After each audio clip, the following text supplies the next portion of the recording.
All right, looks like we are live. So yeah, hey guys, how is it going? And welcome to episode 136 of Let's Chat Live. So yeah, hope you had a great week and thank you very much for tuning in. So let's use my voice chat waiting for me, shall we? So in there right now is Ozzy and Shadow. Let's go and say hello to them, shall we? Hello there. Hey guys, how's it going? Hey, what's up? How's it going? Doing good. Great to hear. Doing good. Doing good. Doing really good. Nice one. And in the comments we have Joseph. Hello, Joseph. So yeah, how have you guys' weeks been? Pretty good. Pretty good. It's great to hear. Oh, hello. Yeah. Got Susie near me. Yeah. Oh, nice little visit from Susie. Indeed, yeah. Susie. I've just been catching up on some Ghost of Tsushima and Hogwarts Legacy. Very nice. Hey, yeah, nice one. Yeah, I'm replaying Lego Marvel Superheroes on the PS4. Very nice. And look, if you were to ask me where I'm up to in Ghost of Tsushima, I'm up to where Jane gave his father's armor. Very nice. Be prepared for the rest of it. Oh yeah, can't wait. Yeah, you're definitely in for a treat. Currently with Lego Marvel Superheroes, I'm at the MODOK boss battle. Yeah, and it's really sad how even though that game is a decade old, it handles MODOK better than a certain movie. Yeah. Lego handles a potato better. Yeah, indeed. And Blaze is in the comments. Hey Blaze, what's up? Are you gonna join us? Yeah, he said 10 minutes. Okay, right. And I just activated the boss. And there he is. There's MODOK. Yep. And no worries, Blaze. Take your time. And yeah, but the man said that he's going to be really, really late. That he won't be able to join the stream at all. Well, I'm not surprised because he hardly comes anywhere. And hey, Alexander's here. Hey, Alexander. Hello. I guess I would say welcome back, Alexander. You've been. Yep. Wait, did he show up before the stream started, guys? Yes. Oh, very nice. Yeah, he did. Welcome back, Ben. I guess. Yeah, he showed us something regarding fake you. Yeah, he also showed me last night because in case you guys wondering, me and Alexander had a lovely catch up last night, didn't we, Alexander? We did, yes. Yeah. Short but sweet, if you will, because you were really busy with something, weren't you, Alexander? Well, I needed to, basically, my mom was heading to bed and I didn't want to disturb her, so I headed to bed as well, you know. Well, that's perfectly reasonable. Yeah. But yeah, it's good to have you here, Alexander. And if you guys wondering what game I've been playing this week, of course, I've been playing Lego Batman 3 Beyond Gotham, and I finished the story mode, and now I'm just doing the collectibles in the hub worlds now. And yeah. I've already done the collectible. I've already done the collectibles in, the Batcave and the Hall of Justice and the Watchtower, stuff like that. And I also did OA today as well, applying to the Green Lanterns. And I also noticed you did a quest for Kevin Smith. Yeah, I did, unfortunately, because in case you guys wondering, if you guys didn't play the game, he's in it as himself for some reason. But look, I gotta say that burn you told him was hilarious. Yeah, well, I mean, he said in the game that he doesn't want to. He's complaining about directing a garbage film. So my response is, that's funny. I've never seen garbage direct garbage before. Get roasted. Yeah. Hey, Dark One. Sadly, that's how I got introduced to Kevin Smith. Yeah, I think it was for me too, sadly. And if you guys wondering, I've not seen any of his movies, and I never will. Yeah, but I think I remember when you first brought it up. I don't remember when. I'm just like, why does that name sound familiar? And then I went back to look at Batman 3. I'm just like, oh, that's why. Yeah. And it really shocks me about his behavior in real life, because when I see him in behind the scenes of a game, he seems like a fun guy, but he's anything but fun in real life. He's an absolute douchebag. And in this game, he seems to be likable, but because we all know the real. I guess it's acting, isn't it? he literally tells fans to grow the F up when he literally cries at everything. Yeah. Hypocrisy, isn't it? But I think that crying's fake, Ozzy, isn't it? I think it's fake. I hope it. Yep. Well, I hope it is. It is. Yeah, I knew it. Yeah. Jet beer is good, Blaze. Well, that's good for you, Blaze, but I'm teetotal, so I'm never going to drink beer ever again. I'm going to stay sober for the rest of my life, for my own sake. So yeah, I have no interest in beer at all. Yeah, I don't want to drink, especially because I found out that alcohol can be a risk of neck cancer. So yeah, I'm not going to drink that anytime soon. Plus, I heard alcohol could actually help make you gain weight. Yeah, exactly. I mean, alcohol's not exactly healthy for you, is it? It's full of sugar too, of course. So yeah, it's not good for you. I mean, even when I do turn 21, I'm still staying away from alcohol. Yeah, I'm gonna be sober for the rest of my life when I'm because I've got better things to drink. Yeah, me too. Yeah. Like for example, right now I'm having some iced coffee. Very nice. I just stick to water. I drink a lot. I drink a lot of water during the day, guys. Because let's be real, even though I don't like soda, if I was asked to pick beer or soda, I'm picking soda immediately. Yeah, me too. Yeah, I mean, me too. No question. yeah, I drink Pepsi Max, guys, because it tastes nice, and what's great about it is there's no sugar in it. Maximum taste, no sugar, if you will. Yeah. Also, guys, I also have some, talking about Lego Island 3 store mode, right? In my opinion, the final boss is pretty lame. Yeah. Because I don't yeah, like I never liked the boss either. Evil brainwash Superman. Yeah, because you don't fight Brainiac, you fight a giant Superman brainwashed by him. Like, why not fight Brainiac on his ship?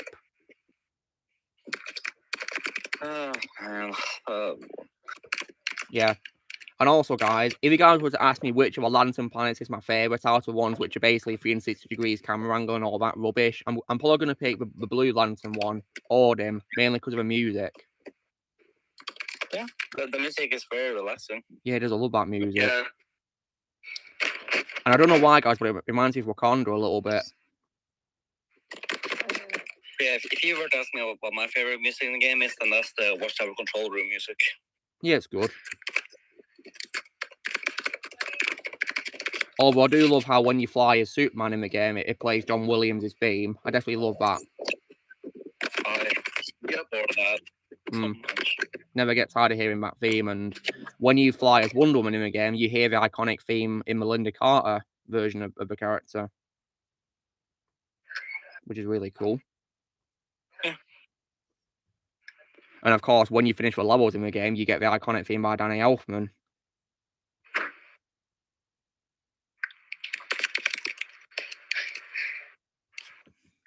So yeah, definitely lots of great music choice in the game. And when you also do the Adam West level as well, you also get the iconic Batman song from the 60s show and movie in there, which is really cool. And that's also my favorite level in the game of all time as well, guys, based on Adam West show. Yeah, same here. Yeah. Simply because it's very iconic. Yeah, it's awesome, and it's also hilarious.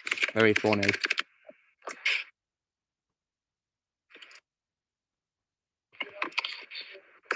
So yeah, when it comes to movies, I haven't seen that many movies this week. Yeah, I know you didn't talk about much, Shadow.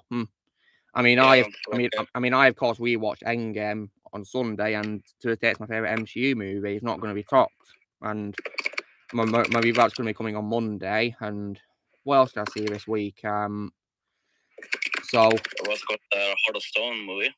Yeah, I saw the other day after, but I thought it was just decent. Really, I thought it was okay, but not that good in my opinion. But for what it is worth. For what it is worth, guys, Gal Gadot was the best part of the movie. Yeah, I'm actually planning on watching that movie next week, actually. And then to celebrate Ben Affleck's birthday, I watched The Tender Bar. That was a great movie. And also Sunday, I managed to see Mortal Kombat 95. Very nice. Awesome movie. Yeah, it is awesome. It is awesome. Yeah, it was far better than 2021 movie. Oh, of course, yeah. I just think the 2021 movie is decent, really, but doesn't come Yeah. close to 995 movie. And also, I saw no sequel setups at all. Yeah, exactly. Just an encouragement to a fan to go back to playing the games, I guess. I mean, that's pretty much what I did. Yeah, that's what I do too. Every time I see a film, I want to play the games afterwards. Yeah, and then speaking of Sunday, I did watch Beneath the Planet of the Apes. Wait, Yeah. is that the Yeah, second one? the sequel to the original one. Yeah, Yes. to the Charles Esten era. The original era, Planet yeah. of the Apes. And I've said, I said this many times, and I'll say it again. It's where the original movies ended. Yep, and I could see why after watching it. Mm-hmm. And like, oh my god, there was literally no need for a third film. So I'll take it if I was a franchise that got milked, was it? Yep, and the movie we got in 1973 was complete dog crap. Damn. And then I also rewatched Freddy vs. Jason as well. Oh, nice. Awesome crossover. Oh yeah, and Monday I also rewatched Rocky Horror Picture Show. Good movie. Fine. Happy birthday to your mum's friend. Blaze, I'd rather be trained by both those characters, not just one of them. I love both Johnny Cage and Johnny Gat, so yeah, give me both of them, please. Sometimes it's hard to do favourites. Yeah, I can see. I can really see why Mike Pollock doesn't do favorites. It's actually not a bad idea. I mean, there are some cases where I don't do favourites. For example, I don't say what my favourite video is that I've done on my channel. I let you guys pick that, and also one of my favourite time being a voice actor because I love acting. It's fun. I'm gonna head out for now, guys. No worries, Alexander. Thanks for joining up to talk to us for a bit. Yeah. Oh yeah. Hope we'll see you soon. Yeah. I'm just feeling a little, I suppose not too happy, you know. Oh, that's fine. Yeah. No worries. Yes. You know, one thing I want to say is it's weird how Instagram, because I just found out about this because someone basically, a friend of mine, well, you guys don't know him, but a friend of mine restricted me from seeing like his story or whatever. But it's weird that on Instagram, they allow you to see that the story has been posted, but they don't actually allow you to view it if you've been restricted from seeing it. Like, that's a little weird in terms of their, logic, I think, wouldn't you say? I mean, it's Instagram, so yeah. Yeah, there's a lot of logic on Instagram that really makes no sense. Yeah, But I'm sorry to hear that someone's restricted you, Alexander. I think that's unfair. I agree. Very unfair. I agree. Well, thank you. Yeah. Yeah, but that's just not right. Yeah. It's very. I think it's very wrong. I agree. Well, I mean, it wouldn't really be a problem if Instagram didn't show that they posted a story. But now they're baiting me because they're showing it, like an orange circle, like they're posting. But when I click on it, since it's restricted, it's not actually opening up. So that's what I'm saying. Instagram creates this bait where click on this circle, but it doesn't allow you to click on the circle. So I think that's quite stupid logic that makes me quite frustrated in terms of their engineering. That sucks. Yeah, the logic is I think someone would say it's illogical.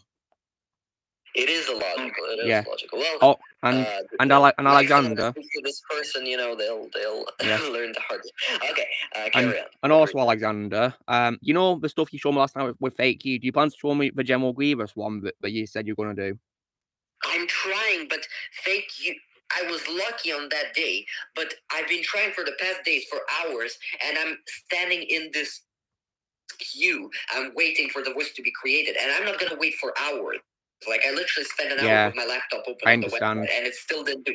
So that's why I also plan to get a membership on Fake You, because then I get to skip the queue and the voice gets created immediately. Because now the next couple of times I tried it with the General Grievous, the queue is just too long. I can't wait for it. I don't think it, and it's not only is it not fair that it doesn't it lasts for long, but it gets bigger.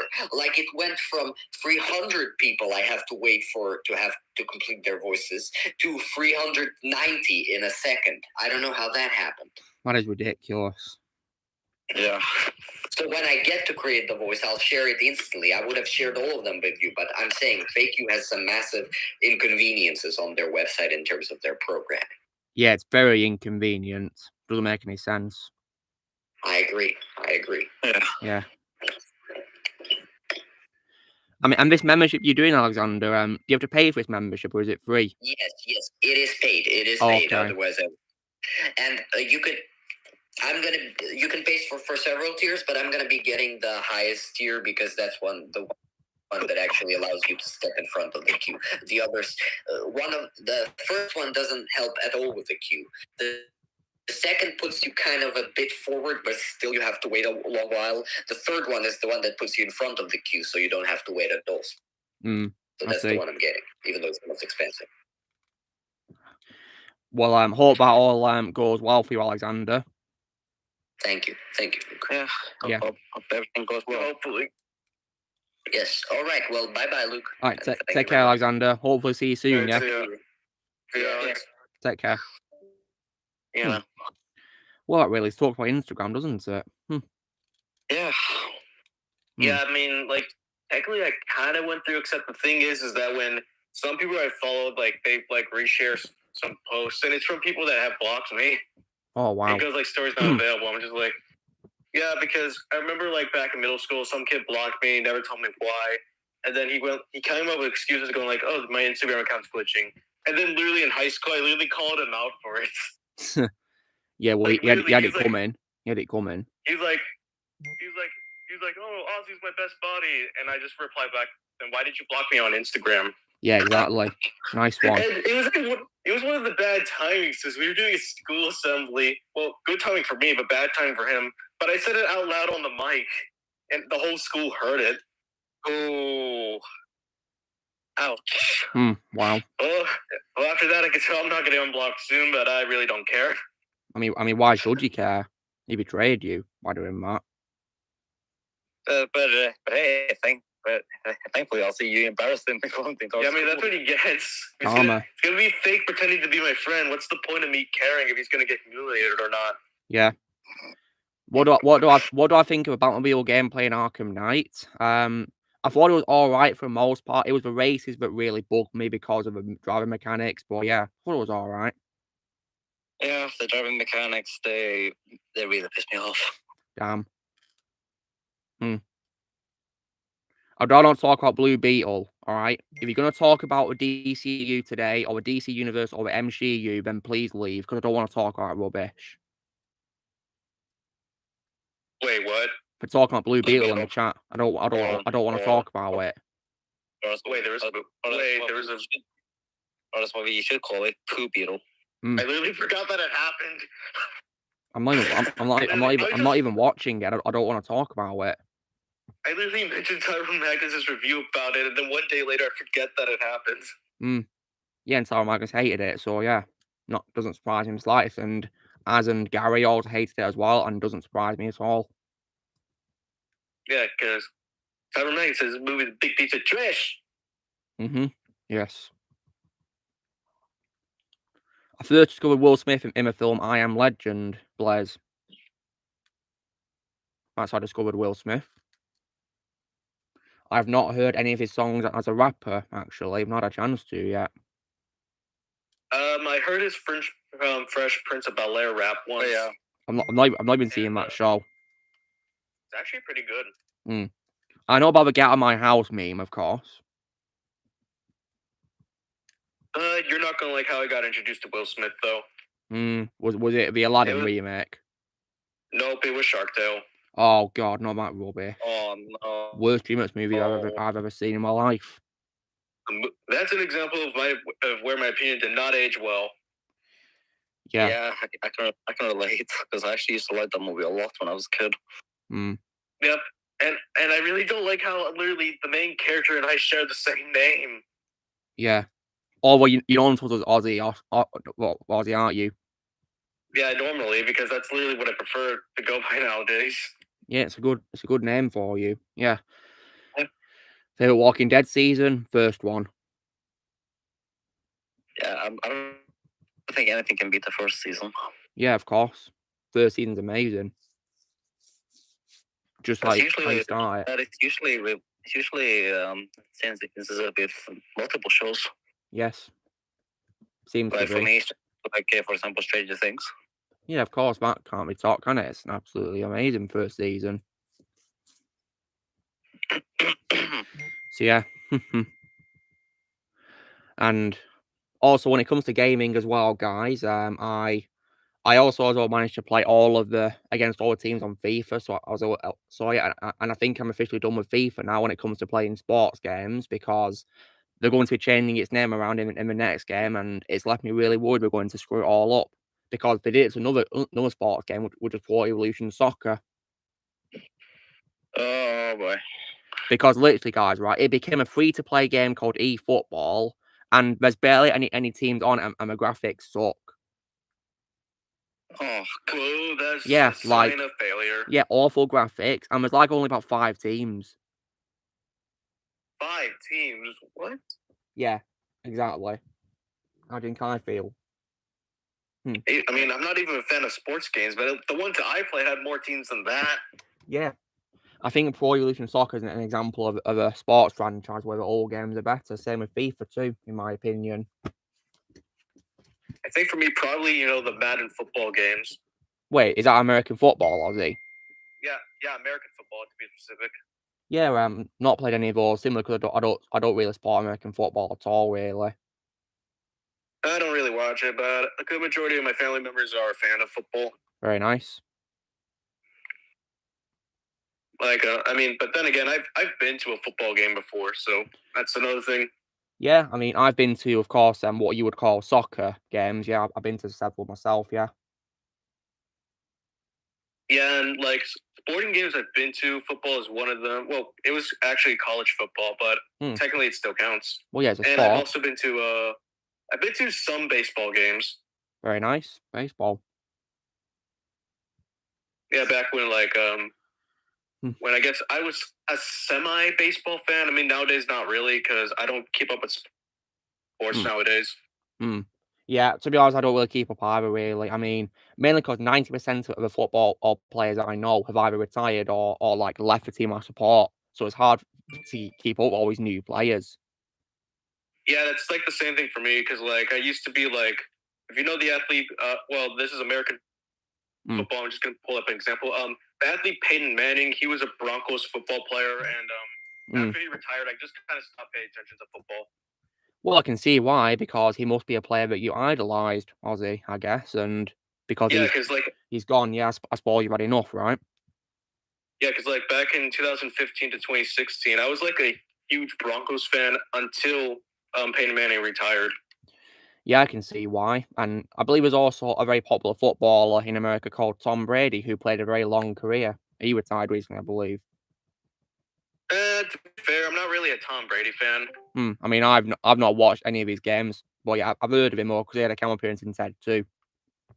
Yeah, because I do know some people don't like him because of how he cheated in one game, but I'm just like, it's only one game. If he did more often, I can understand why. But overall, I'm not really a Tom Brady fan. I mean, I've not watched any of his games, so yeah, I just know him for being in Ted 2 in a cameo.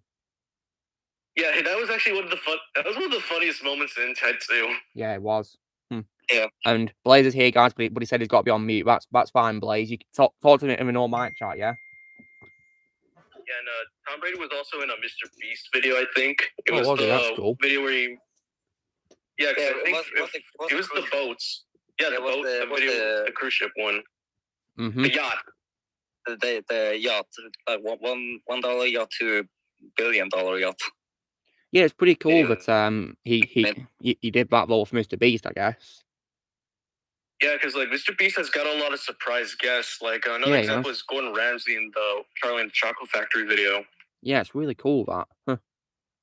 And then I think this is probably the best guest cameo, but last week's video was with PewDiePie. Oh, that's cool. Yeah, and even Pete Davidson appeared in the yacht video he made. That's cool.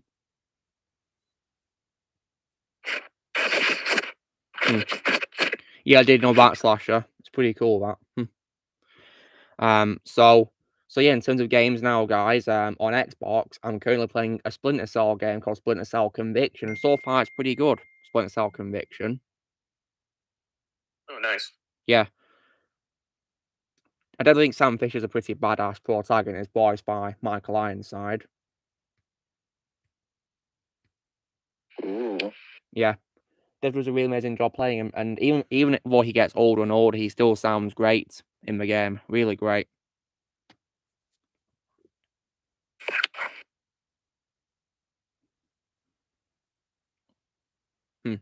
So yeah, and I'm looking forward to playing all old games. The only reason why I'm playing Conviction on Xbox 360 and not waiting for a PS3 is because that game is only on Xbox 360 and other consoles. PS3 for some reason they didn't do it for that console.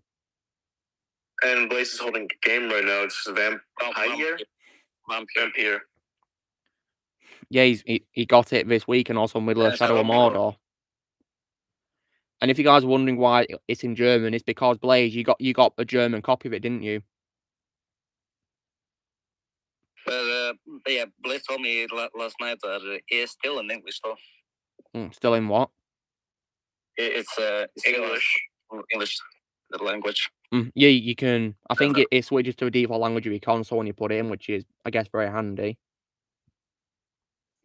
I'd rather just get games which are made in my country but to be honest, I'd rather just get it in my country and not from another country.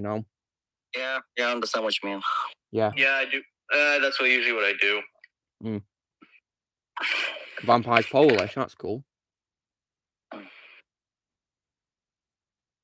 So it's Polish made, but it's an English language Blaze. That's pretty cool. Just like The Witcher, I guess, because that's also a Polish franchise, isn't it? Oh, a copy. Okay. But I think, well, not a video game, but a movie. An example where I got from another country was Incredible Hulk, because mine's the UK version. Oh yeah, of course. You showed it on your MCU collection video, didn't you, Ozzy? Yeah, because I'm just like, why did it take so long to get here? Then I was like, oh, that's why. Thankfully, it worked, but at least. Yeah, I'm just glad it's not region locked. Yeah, because unfortunately, some of them are region locked, which is a big pain. Yeah, like my Transformers Prime DVDs. Oof. That's very unfortunate. Maybe Blaze. Maybe depends on. I've got other things to talk about, I'm not willing to kill a bean, but I don't know what that is. I have no idea. Never even heard of it until now. What even is that? A GTA style game? Okay. Hey about Dorlock, nice to see you, yeah? Speaking of MCU guys, I always hope you guys enjoyed this week's trash talk as well. Yep. Oh yeah, Captain Marvel. Yeah. Captain Marvel, as I would call it.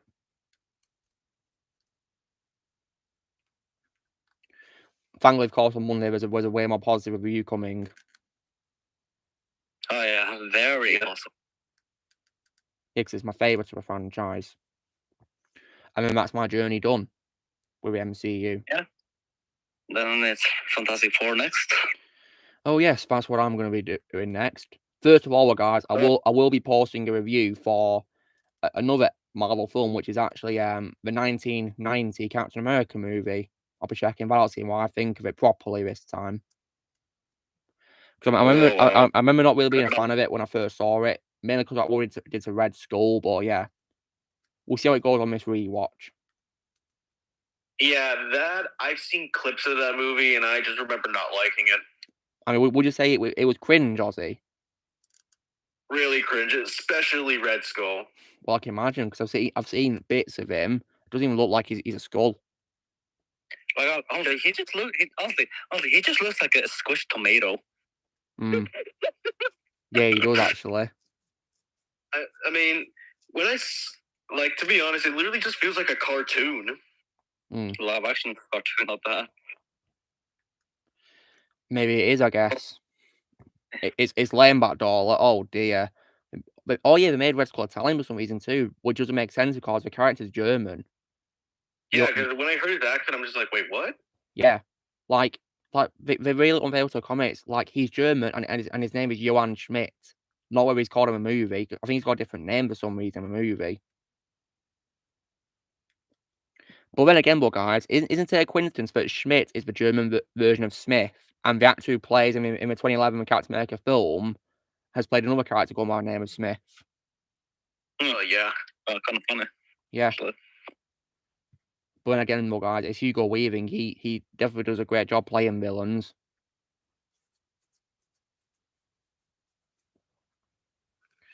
Yeah, absolute legend. He's one of my favourite actors of all time, actually, Hugo Weaving. Legendary. Yeah. And also, guys, when it comes, of course, to other games coming out, there is, of course, that Red Dead Redemption port on PS4, isn't there, which I think got released digitally this month. And personally, guys, I'm a bit, not really wanting to get it, to be honest. I mean, if it were up to me, I'd just get it, on a sale, because it's not really worth a $50 price tag. I mean, Aussie. Yeah, no, I mean, the thing is, it's literally exactly the same as the previous generation version. It's literally the exact same version on PS3 to PS4. I mean, not done any changes, no 4K visuals or 60 frames per second, not even a first-person view like in Redemption 2 or GTA 5. Not even new content. That's literally one of the reasons why people were not happy with it. It Yeah. wasn't a remastered. It was literally just a port. Yeah, I think it's stupid. Because there's I mean, let's talk examples, right? Because when they released GTA 5 for for PS4 and Xbox One, right? They gave it new features, right? Being better visuals, new content, first person mode, and many other things. And then also as well, Bully, another Rockstar game, when they released the Scholarship Edition for it on, like Xbox 360 and whatever, they added new things to that, like new classes to go to. So, like, why are they not adding anything new to this port Red Dead Redemption 1? I think they're just lazy. Yeah, very lazy. And also, there's no need for why I should get that game because I already own it on PS4. And also, Christmas. And of course, as well, guys, right? What I wanted, if we're going to be talking about Red Dead Redemption 1, is I wanted Rockstar to remake the first game, but with the same graphics as Red Dead Redemption 2 and the same gameplay style, basically. That's what I wanted. A new content for it. Because after playing Red Dead Redemption 2, I wanted to play the first game again, but in the same graphics as the second game. Mm-hmm. Like, it's really that hard to do. Yeah.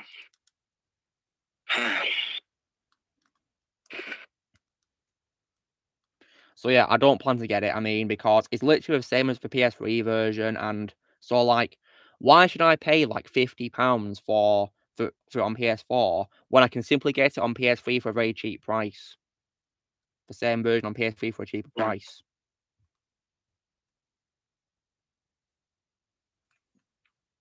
So yeah, no chance. Yeah. I'd only get it if it added new content, but no, it's just a port with nothing new at all, really. And apparently, even visuals, you can't tell the difference between the original version and this new version. Ridiculous. I think Rockstar really lost for touch now. They really lost for touch. Yep. Nowadays, all they care about is milking more content onto GTA Online for some reason, and now they've completely messed up the first Red Dead Redemption game, pretty much. And of course, they allowed Grove Street Games to make the Defective Edition, didn't they? Yeah, I suppose. And look how that turned out. I think I might probably say, guys, but I think the Defective Edition is probably the worst GTA games of all time, actually. Even the old games are far better than it. I'll gladly play any of the old GTA games over Defective Edition any day. Me too. Especially since they really screwed up San Andreas. Yeah, they did, and that really breaks my heart, because that's one of the first games I've ever played in my life on PC. It upsets me a lot because that's my favorite GTA game of all time. Yeah, one of the first games I've ever played in my life. Played it on PC when I was young. It was a lot of fun. I don't know why, guys, but back then I thought I had the best graphics of all time. But when I look back at it now, you can tell it's from 2004. I guess like at the time it was like revolutionary. I guess for the so. time Yeah. being. I guess so. Anyway, guys, like- so we're like over half an hour into stream, so I might show you guys what I got this week. Sure.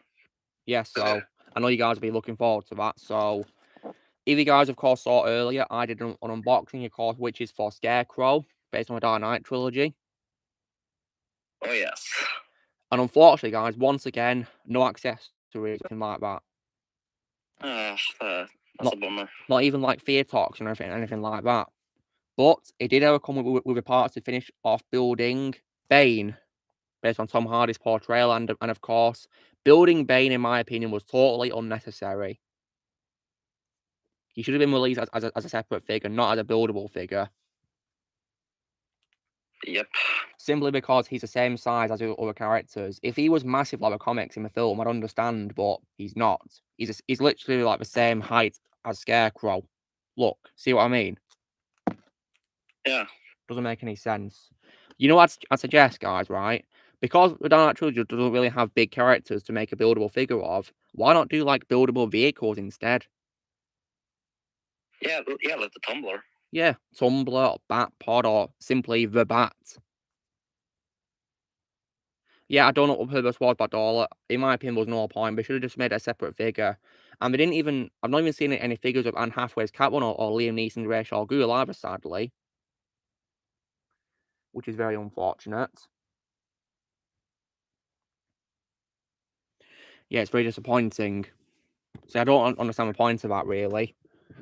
Yeah. However, today, guys, I got some things from stores. So one of which was a figure in DC. Can you guess what character it's for? It's for a DC superhero. Is it Batgirl? No, it's not Batgirl. No. Is it from the Justice League? Well, he's a member of the Or a Justice member League. from Yes. Yeah, I meant member to be specific. He is a member. Yes. Is it Green Lantern? No, it's not Green Arrow. Sadly. I said Green Lantern. No, I've already got Green Lantern Shadow. Oh right, yeah. Hawkman or Hawkwoman? You're not even picking the obvious choices, guys. You're going for the obscure ones. Pick the most obvious choice. Superman. No. Batman. Yeah, it's Batman. Batman. It's Batman. Yeah, another one this time. Batman battled with battle damage Ooh. based on Dark Knight's metal. I thought it looks pretty cool. It looks into a Rebirth Batman a little bit. Looks pretty cool, though. Yeah, I can see what you mean. It's mainly the bat symbol and the colours of his armor, I guess. But one has like axes for some reason. And then Alright. guys, I got a Blu-ray for a DC animated movie. And the clue I can say is it is connected to a video game DC franchise. Assault on Arkham. Yep, Assault on Arkham. Oh, that movie's awesome.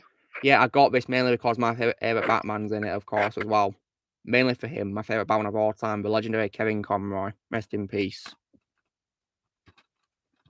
Always will be, in my opinion, the greatest Batman ever. I haven't really got to fully watch Assault on Arkham because I've only seen clips of that movie. Yeah, you guys will love it.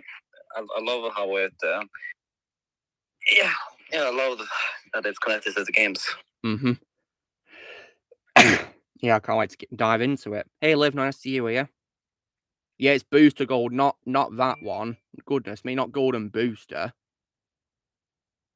I actually unlocked Booster Gold today, guys. What a coincidence, Lego Batman 3. Coincidentally.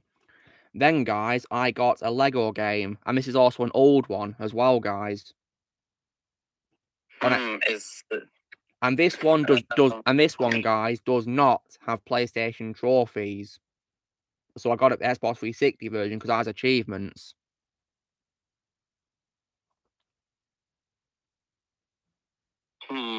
Let me think. Hold up.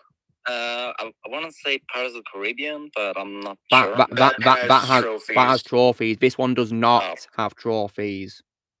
Let me get. Hold on. Lego, the first Lego Batman? No, not this one. Blaze already knows. Okay, I'm gonna go in order when these games are released. Then let me start off. Lego Star Wars 2. No. Is it complete saga? Yes, it's Complete Saga? it's complete saga. Nice. I actually played Hmm. some of today on PS4. Yeah, that poster right there is just simply iconic. Look at it, very iconic. Love it. I still have that game to this day. Yeah, and I have it on Xbox 360, similar because this version has achievements, whereas the PS3 version does not have trophies, unfortunately. Which I think is a bummer because they should have added it. Because they gave trophies to some old games like Uncharted, for example, which came out before the trophies were introduced. So why not do it to other games too? Then, guys, I got several games on PS4. One of which is a video game, which is actually a sequel to a 7th generation game, and it involves parkour.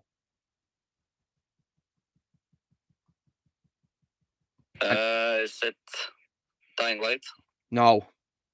This game is also, as well, a game I exchanged from Xbox to PS4.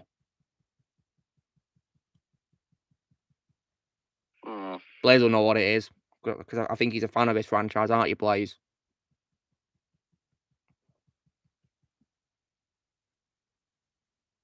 Yeah, I have no idea. Yeah, I don't know. Well, in that case, of course, it's Mirror's Edge Catalyst. I would not have been able to guess that. Yeah, I would not have guessed it either. Yeah. Then, guys, I exchanged 2 Assassin's. I sold my Assassin's Creed games today, guys. Now that I've played all the games, and I did my franchise ranking of it early this week. I filmed that, so I was able to get 2 games exchanged.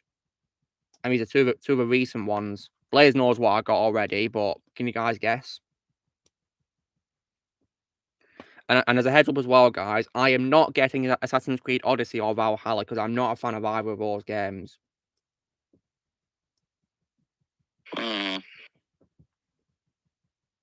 Yeah, my mind is completely blank. Yep. Well, in that case, Like, I mean, the Blaze only knows. Assassin's Creed game that I think that comes to mind would be like Unity or Black Flag.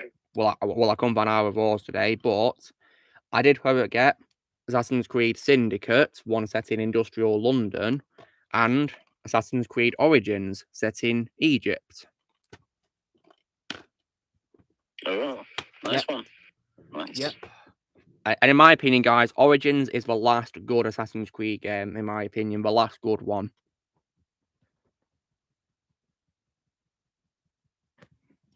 I mean, Blaze, would you say the last good Assassin's Creed game is Origins? Yeah, he agrees. Nice one, Blaze.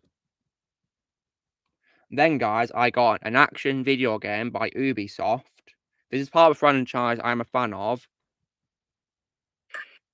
Rex, it's not going back to its roots. We're including Powers for some reason, which is not in the old roots. And also, as well, of course, the momentum in the parkour, in my opinion, has been appalling.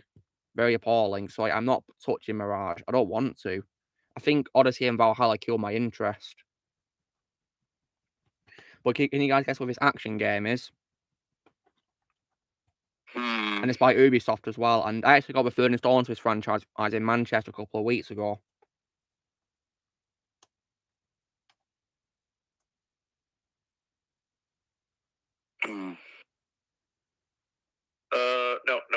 No.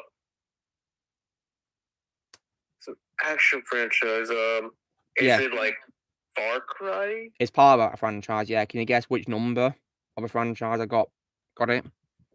Is it Far Cry 3? 6? No, I got 3 in Manchester. And it's not 6 Uh, either. I didn't see that. Far Cry 4? Yeah, it's 5. It's 5. Alright. I got it all on Team Finger and the sake of getting trophies, guys. And then last but not least, I got another Xbox 360 Lego game again. Can you guys guess what that is?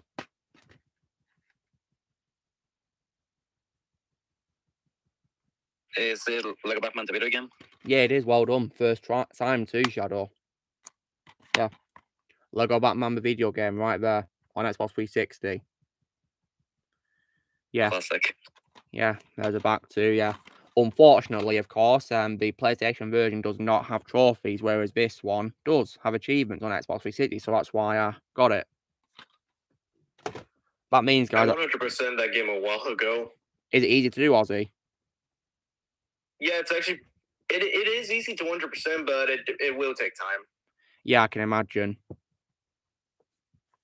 I mean, the game is good, Blaze, but the only downside to PS3 is no trophies. So basically, there isn't really any sense of achievement, if you get what I mean. Which is ironic, because that's literally the name of what you get on Xbox when you accomplish something. I think my favorite part of the game is the Xbox version. Is it because of the achievements, Ozzy? Yeah, because the PC version doesn't have them. Not even on Steam? Yeah. Well, that sucks. So not only do PlayStation not give trophy spots to all games, but Steam also doesn't do it for their achievements on all games. That sucks. Well, I'm not sure how long Steam's been around for. I mean, let me see when they founded it. Steam. It's been around for quite a while. It was initially released in 2003. Wow. My birth year. Yeah. Like, literally, like, founded then, but, like, yeah, 19 years ago on the September the 12th, Ozzy, so yeah, 2 months before you were born. Oh my god. Mm. Oh wow. So it's been around for a very long time, so they have no excuse to not include trophies in all games, right? Yeah, because I know Complete Saga.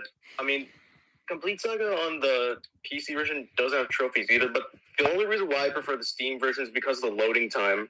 Is it quicker or something?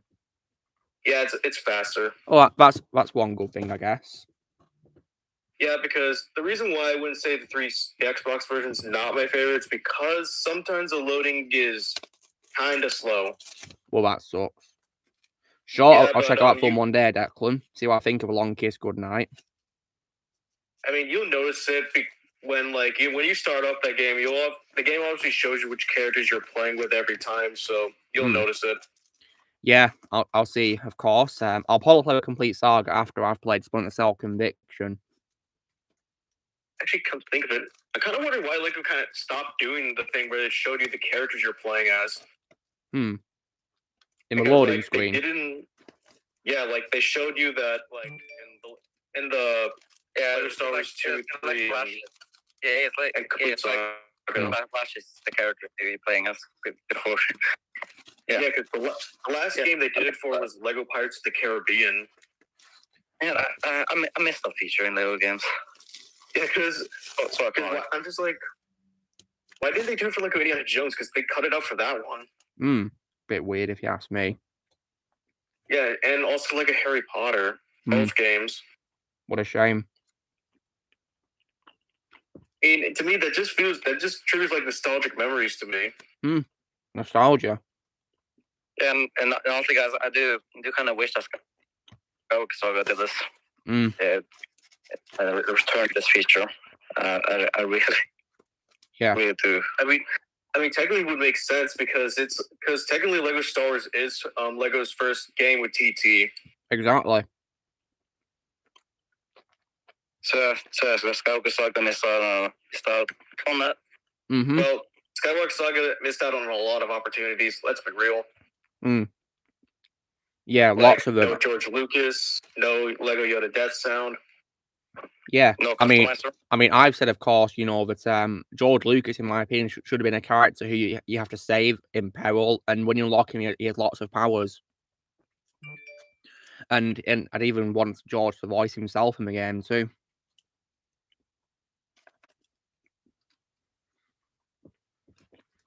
I'm sure he'd be up for it because he does have a sense of humor because he was in Robot Chicken, guys. Yeah.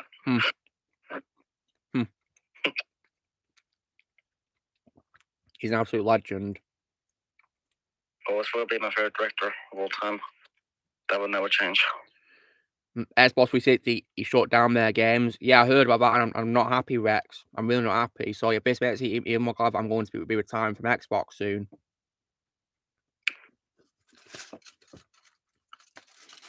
So yeah, screw Microsoft for that.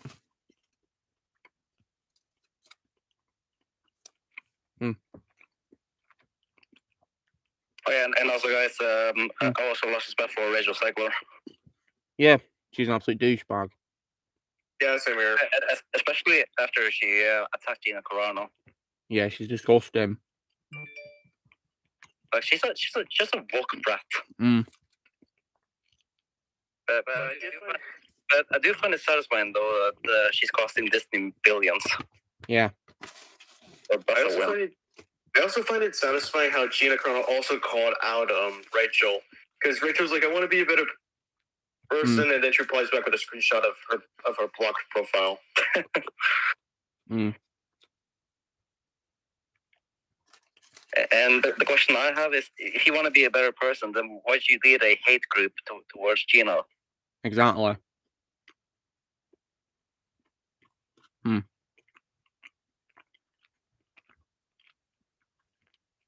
And honestly, she's basically just Halle Bailey 2.0 at this point. Pretty much, yeah. She's literally just like her, isn't she? Yeah, like she says that she loves the original movie that she stars in the remake of. Or does she? Then, no. And then she trashes that. Exactly like Halle Bailey. Mm-hmm. But Rachel's case, when she trashed it, that was not a good move. Yeah. Remember, this Snow White was the first Disney movie. Well, first length, anyways. Her logic literally makes no sense at all. It's illogical. Illogical. Plus, also, when you're this is a genuine question. I already asked this to Shadow, but when you're promoting something, are you supposed to say positive things or negative things about it? Positive. Exactly. Yeah. Plus, also, I feel Rachel Zegler is literally just Kevin Smith, because literally Kevin Smith did that He-Man show and he hates He-Man, and Rachel Zegler is doing Snow White and she hates Snow White. Do you see something wrong there? Yeah. I mean, when you take a look at the interview, guys, where she's with Gal Gadot, you'll notice that Gal Gadot is being positive as well, smiling. I mean, I think the reason why is simply because Gal Gadot's nice. Yeah, and also when it comes to this remake, the only scenes I'm going to be watching for me is Gal Gadot's scenes as the Evil Queen. That's it. Well, let's hope they post a compilation on YouTube of her as the Evil Queen. Or I'll just search up anything she's in and just hope for the best. Well, hopefully they'll come on YouTube for you. Hopefully. I mean, I've seen clips of Little Mermaid, so I'm sure Snow White will be next. But yeah, I've already said this before, but when this woke Snow White movie comes out, I'm just going to rewatch the original and the Huntsman films. Yeah, I'll stick to the original. Or two, yeah. If any guys want to see a better, like Snow White in live action, I'd recommend Once Upon a Time, a TV show. Ginnifer Goodwin plays her. Definitely a way better live action portrayal, but already.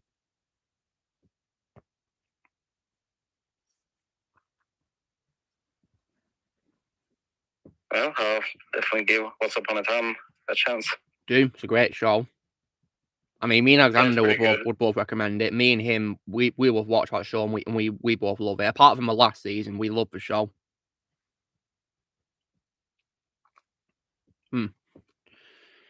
Yeah, I'm not watching Ira Declan. Definitely not. I mean, I'm boycotting Disney, so yeah, exactly. On a more positive note, though, guys, what were your favourite things about our show just then? Can I say everything? If you want to. I'm gonna say it. Lego Star Wars: The Complete Saga. Very nice. Yep, that's my favorite Lego game of all time. But I'll definitely say the best thing is Complete Saga. Yeah. Oh yeah, and also Assault on Arkham. Yeah. Very happy that you got that movie. Yeah, I wanted to, mainly because my favourite Batman of all time's in it, and because it's part of the Arkham franchise. And if you were to ask me what I get out of 10, it's a 10. Wow. I mean, it doesn't surprise me because I heard good things about the movie.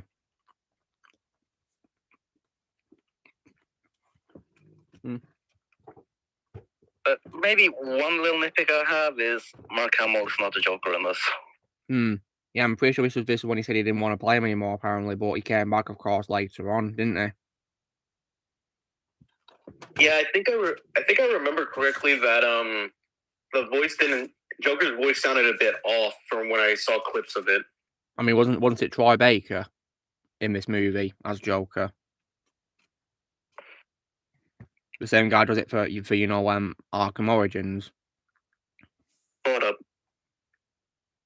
I see he's in the credits. Yes, he is Joker, and I'm definitely as well very looking forward as well to seeing Giancarlo Esposito in it as well.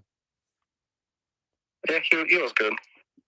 As for Black Spider, which is pretty cool. Black Spider, I've always had weird takes on him. But I do think I remember one time, I think it was in Young Justice, where it was some DC show, but Black Spider was in it, and he was actually voiced by Josh Keaton. It's kind of ironic. Yeah, I think we did that as a reference to him being Spider-Man, of course.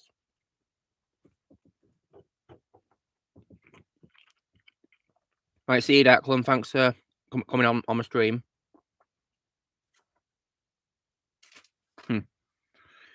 So yeah, it's pretty cool that Giancarlo Esposito plays involved. Great actor.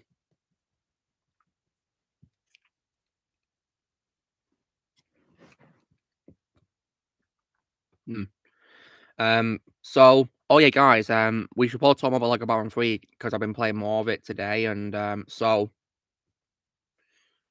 I also as well think as well that while I like Oa because it's the only open world Lantern planet where it feels like a proper open world, not 360-degree planet, I kind of feel it's a bit, shall we say, empty a little bit.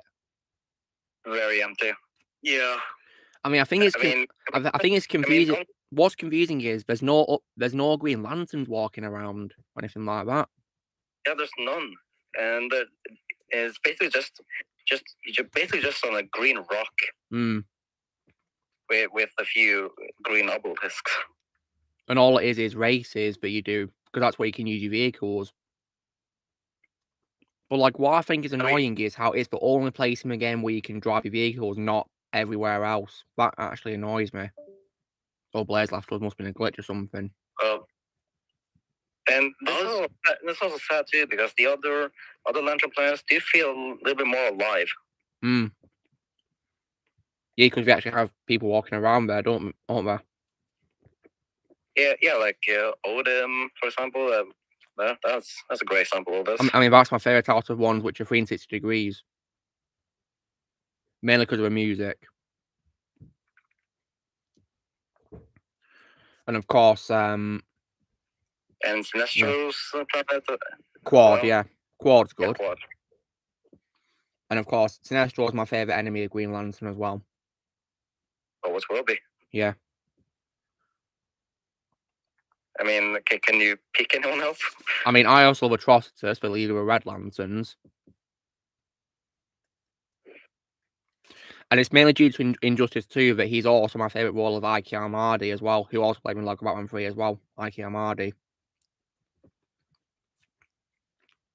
And I think this guy also reprised his role in these supervillains. Yeah, he does. He does, and also in a game which is now which is now gone called Infinite Crisis as well. If you guys want to see him, of course, in a comedic role, then the Lego games of Airfield's Atrocitus. But if you want to see a much more dark and serious tone as Atrocitus, then Injustice 2 is definitely what I'd recommend because he gives an amazing performance in Injustice 2. Well, looking forward to it when I get there. I mean, that's also my favourite role of Ike Armadi as well.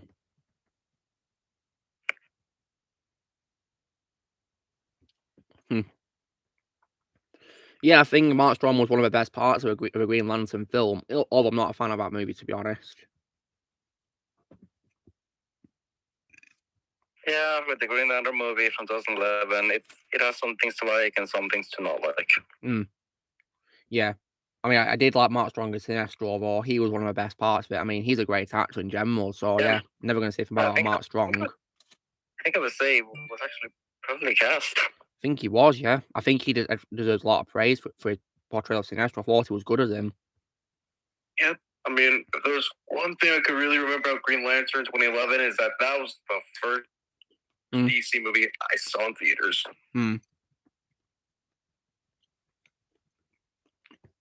But yeah, and I think it's also the first Ryan Reynolds movie I saw in theaters too. For me, it was thankfully Deadpool. And Ozzy, when you saw Green Lantern at cinema, did you dislike it when you first saw it?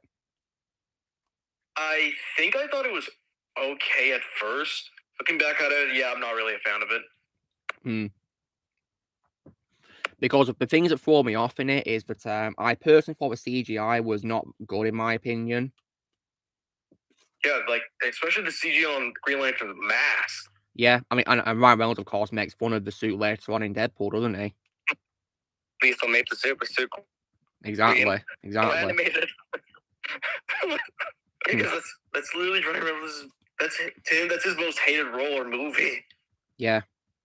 I know he'd agree with people who hate the movie, of course.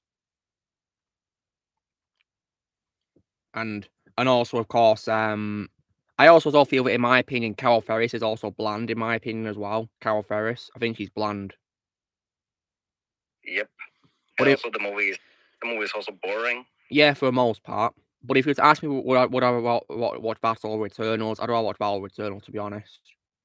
Yeah, I'd also rather watch this over DC's most recent stuff now, like Blue Beetle. Yeah, me too.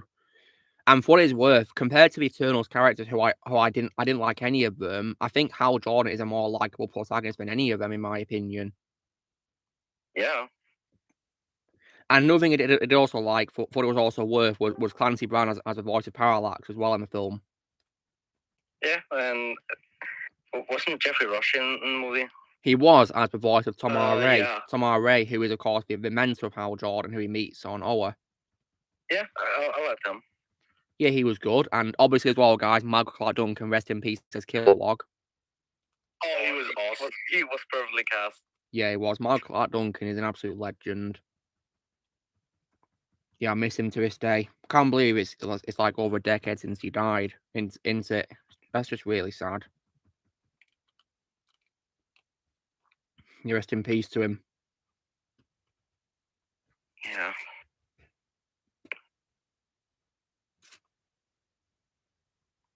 Yeah, he died in September 2012. Yeah, lost him too soon. Yeah, it's ironic indeed. I mean, Dr. Sivana's my favourite wall of Mark Strong.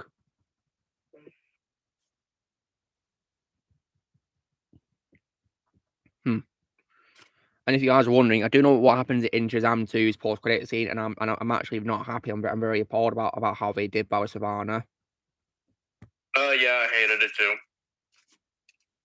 And I don't understand why they included him in the first place, because I thought they confirmed he's not going to be in the film, yet he is, as a waste of potential cameo appearance. Liars. Absolute liars.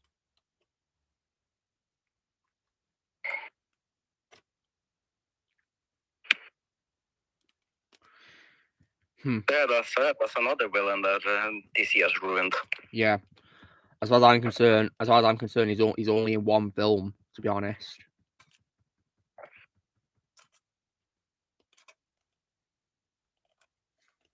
I mean that's why when I saw the film, I immediately left when my credits started rolling, because I'm happily done with the DC EU now. Yeah, me too. But I mean, Badola, I made that voice comparison intentionally way before the film would even come out in the first place, so I didn't want to include the movie portrayal, so that's why I intentionally made it a while ago, before the film even came out. If you guys want to ask me what in the trailer threw me off completely wanting to watch the movie, it's probably the offensive line towards Batman. Yeah, like, Mr. Fascist. Oh, God, shut up. When I heard that, when I watched the trailer, I was absolutely, from Az's breakdown, and like, I was just appalled, furious, and I'm definitely never going to see the movie, because I'm happily retired from the DCU. Happily. And I've also heard that this movie attacks white people for some reason. Yeah, apparently. I've heard about it from what Az said on his tweets about it. And apparently all the characters are very obnoxious. Yeah, Blaze, I saw your reaction. You were like, you know, alarmed, weren't you, when you heard that, weren't you? You were very alarmed, weren't you? Mm-hmm. Yeah. All I can say, screw the movie, and I hope it bombs. Hold up, I'll be right back. All right. No worries. And also, I think the director of Pooh Beetle is a complete dickhead as well. Yeah, I'd say so too.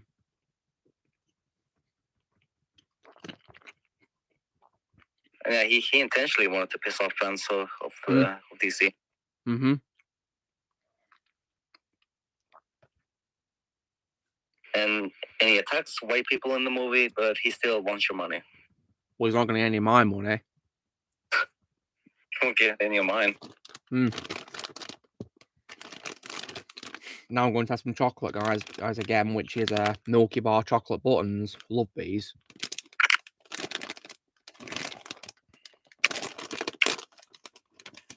Oh, these are wow nice.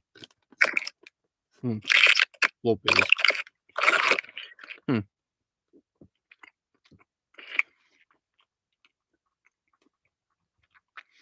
Speaking of Blue Beetle, I also as well, of course, unlocked him in Lego Batman 3, and even in that game, he's better than he is in the movie. I can already guarantee you that. Yeah. Way better. Mm-hmm. But yeah, my favorite portrayal of that character is in Brave and the Bold. Yeah, he's great in that, yeah.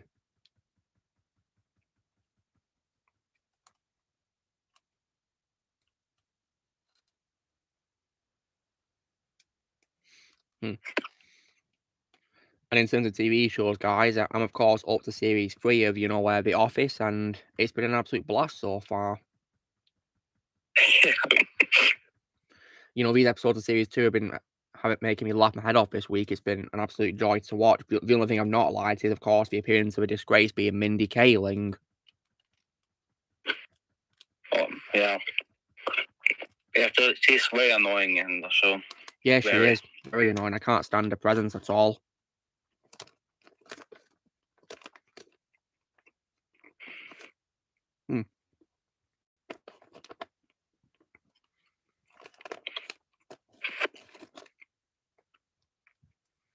Yeah, it is gonna get better until, of course, Michael leaves. Because I swear that's gonna be when just goes off a cliff, pretty much. Yeah. Like after Michael left, I just felt like the jokes did not work. That sucks. But still, Jim and Dwight were still the best characters. So yeah, I don't doubt that. They are great so far. I think I'm possibly my second favorite character in the show behind Michael is probably Dwight, because he's just so funny. Yep. Absolutely hilarious. And if you guys were to ask me who my favourite female characters in the show, it's definitely not Mindy Kaling's character. My favourite female character is Pam. Yeah, same. Yeah, I really like Pam. And that's been my favourite too. And Shadow, I am also aware of how, of course, the show goes downhill due to Michael leaving, because apparently the viewership went down for it in the scenes where he's not there, apparently. Yeah. Which is very unfortunate.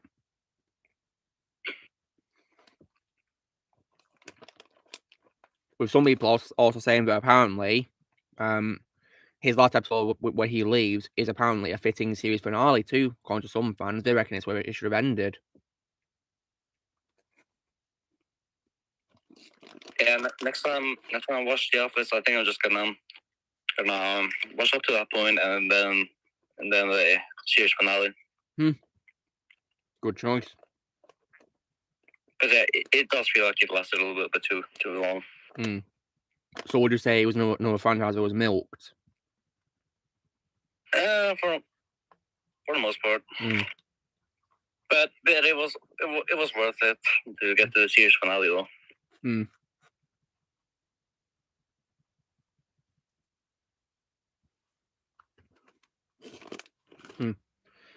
And when it comes to Lego Batman 3 as well, I think the Joker wearing Batman's costume in disguise is probably the closest we can get to Batman Who Laughs being in a Lego game. Yeah. Hmm. I mean, I wouldn't say no to giving an official figure of Batman Who Laughs. I mean, they probably won't because they might be too scared for children, probably. Well, I mean, Lego has done Paul Dano's version of the Riddler, so And look at that character. That character is absolutely creepy and disturbing. So they could do this figure if it goes to do it for Paul Dano's Riddler.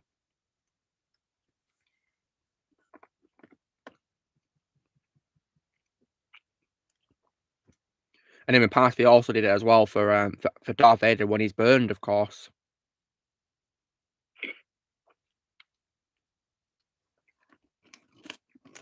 And also, speaking of big figures, there's also the mouth of Sauron. Yeah, of course. That character is quite similar to Batman Who Laughs in terms of the head piece and all that. Quite similar, actually. So they could use that sculpt as a reference, I guess.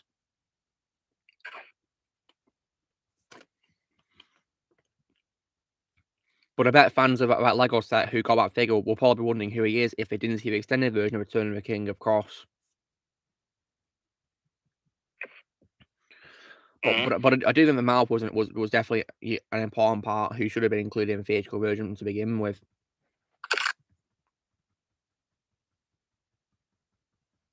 Yeah.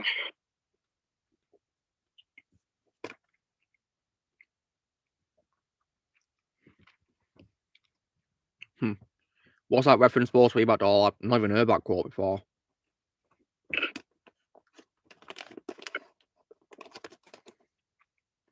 Oh yeah, Isle of Dogs. Wait, what is it? Isle of Dogs. Oh yeah, the Wes Anderson movie. Yeah.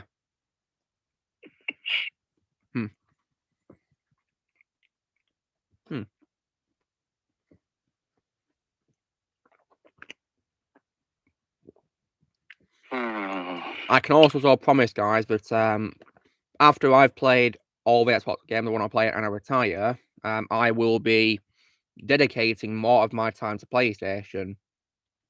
A lot more time. Basically, how it works is Xbox by day, PS4 by night. But now, after I retire, it's going to be PS4 day and night. Nice. Mm-hmm.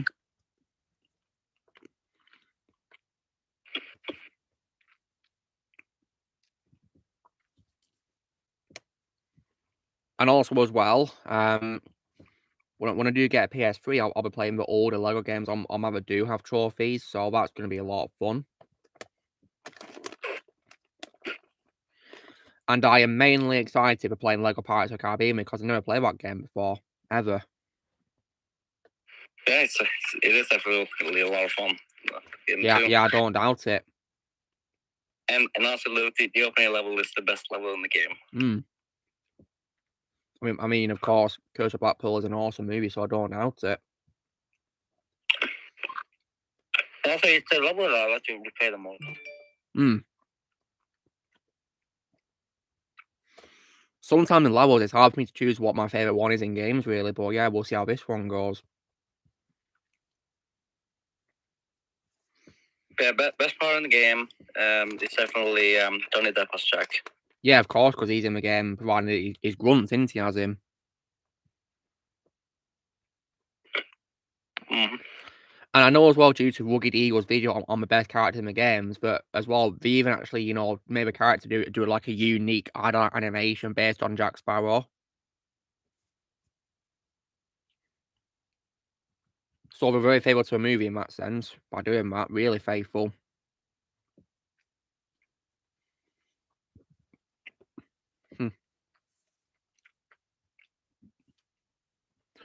Also, Shadow, in Lego Batman 3, did you spot any references in the names of the levels by any chance? I don't know. Let's have a look at them. I mean, I'll give you an example because there's two levels that are similar to movie titles, being The Lantern Menace and A Blue Hope. Yeah, both references to Star Wars. Yep. There's also a level which, of course, made Blaze laugh hard because because the name is similar to a title of one of his favorite games, which is Need for Greed. Am I right, Blaze?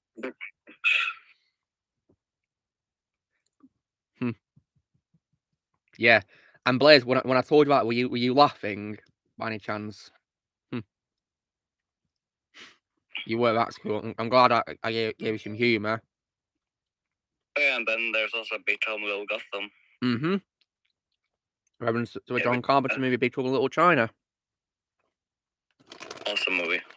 Awesome. I mean, it's by John Carpenter, so of course it's awesome. And then also as well, there's also a level which is called Jailhouse Knock, which is a pretty cool reference, of course, to the Elvis Presley song, and I think there's also a film as well, Jailhouse Rock. Speaking of songs, there's also Power of Love.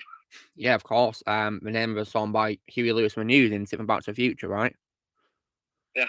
And then also as well, Frankie Goes to Hollywood, or they did a song which is different lyrics but the same title. And it's also a Christmas song as well.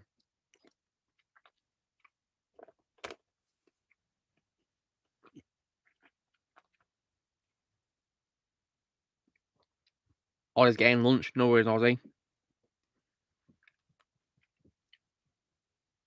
Yeah, Blaze, I can't believe Elon attempted to do that yesterday. I don't know what he was thinking, really, to be honest, with all trying to get rid of blocking on Twitter. I think that's a very silly move, in my opinion. Very stupid. Like, I'm thinking, come on, Elon. I like how you want to do free speech and all that, but removing the blocking feature, in my opinion, is a very bad idea. Yeah, there are a lot of a-holes on Twitter. Mm-hmm. What if you can block them? Yeah, exactly. We couldn't because of that being removed, but thankfully, of course, legally, the app needs to have a feature to be available on the App Store and Google Play. So yeah. So of course it can't be removed, and thank God for that. And also speaking of which, I noticed that Arya revealed himself to you guys. And he won't leave Ozzy alone from the look of things. I mean, I would read you some tweets that he said, but I can't because he deleted his new account, and you know what, good riddance. Yeah, I don't even want to know what he said. Yeah.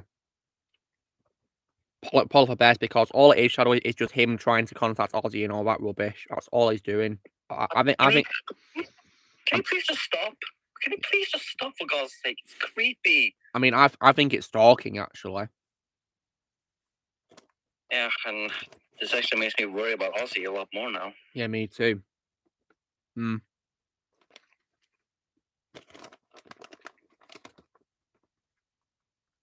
Yeah, of course, we'll always have Ozzy's back. We're not going to let him face this alone.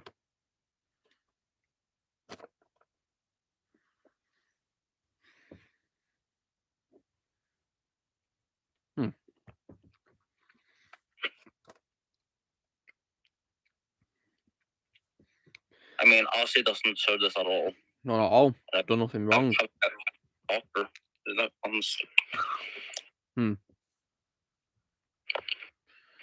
I see as well that Power of Love is also a song which was originally recorded by a singer called Jennifer Rush as well.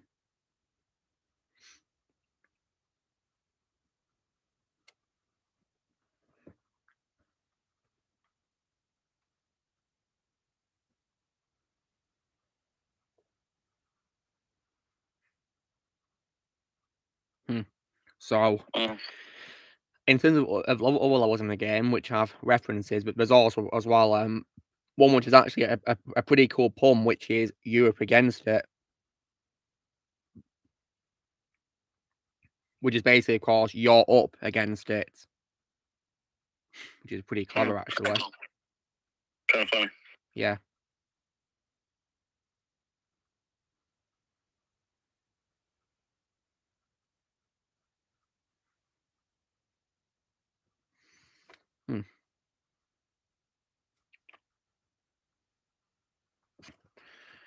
And so, yeah, in the next few days, guys, I'll be doing, like, the exploring of the Lantern planet to get the collectibles, and But when I do some cleanup for trophies, and then hopefully I'll get a platinum. Hopefully I won't be denied a Lego Hobby, of course.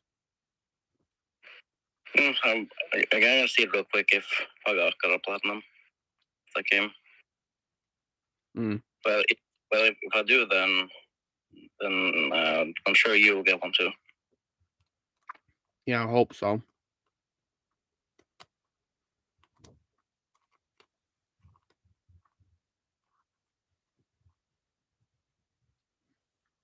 Oh no! Wait, I didn't even get a platinum.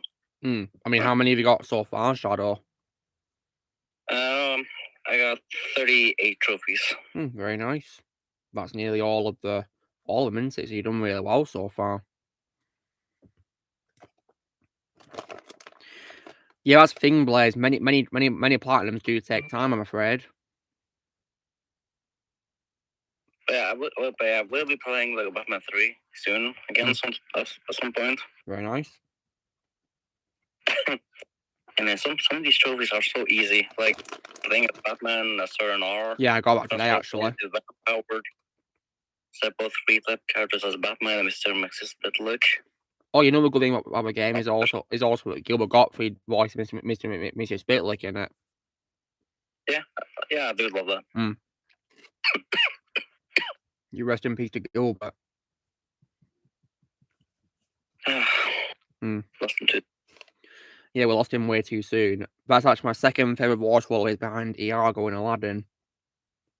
It's my second favourite role of his overall. Really? Mr. Spitlick's your second favourite role of his overall? Yeah, behind Iago. I mean, he's so funny as Mr. Spitlick. I mean, I think his voice is very iconic in my opinion. Yeah.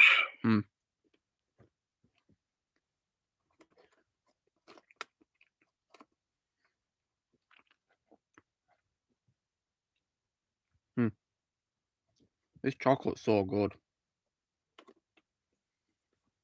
You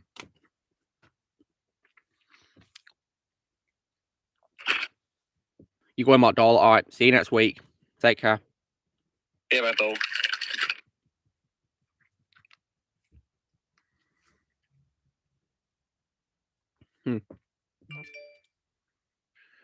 And of course,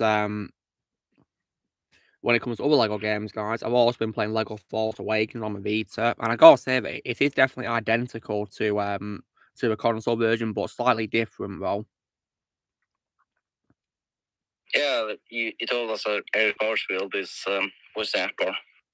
In the same way he says the line from the film, yeah. They didn't use Tom Kane's recorded voice for a console version.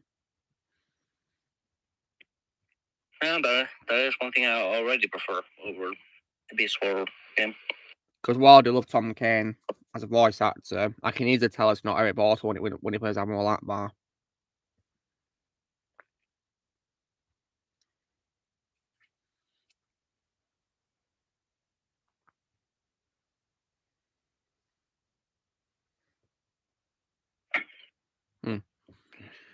So yeah, and I'm hoping I'll be able to platinum the game too, hopefully. So I'll be happy if I do. Yeah, I hope you get all of it. Yeah, it will take time, though, of course.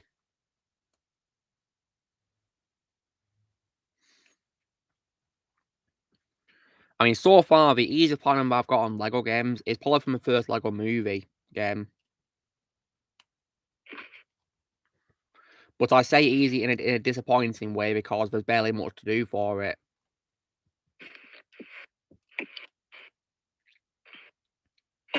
Just okay, I haven't gotten the platinum. See what I didn't do. Scored 21 awesome dance moves in the construction site dance. That one was actually very hard for me. It's basically Lego's version of Guitar Hero, isn't it? We got to time it right. And then there's also the Craglaser dance. Yeah, but there's 2 dances in the game which you gotta do the 21 things for, yeah, and you get a silver trophy for doing them each, which is it's nice you get a silver trophy and not a bronze trophy at least. But yeah, those were the only 2 trophies I didn't get. Yeah, you'll get there. Alright, well, I might as well just do it next time I play the game then. Yeah, do.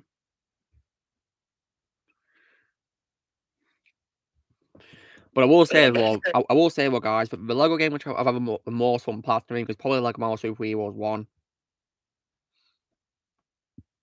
Yeah, I can watch that because I recently got that platinum. It was definitely a lot of fun, and definitely, in my opinion, a way better Marvel property than the MCU today.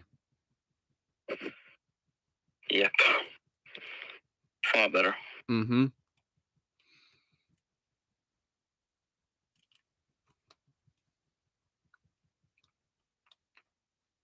Hell, I'll even say Lego Marvel Super Heroes 2 is even better than that. Yeah, it is, and that's not really saying much, because I'm not really much a fan of Lego Marvel 2.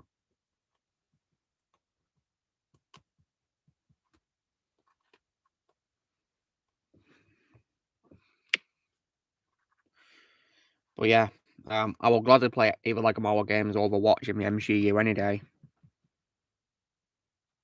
I see that Daniel Skinner's not joined us yet. Do you reckon he's busy? Well, he hasn't said anything. At least. If he's busy, it's absolutely fine.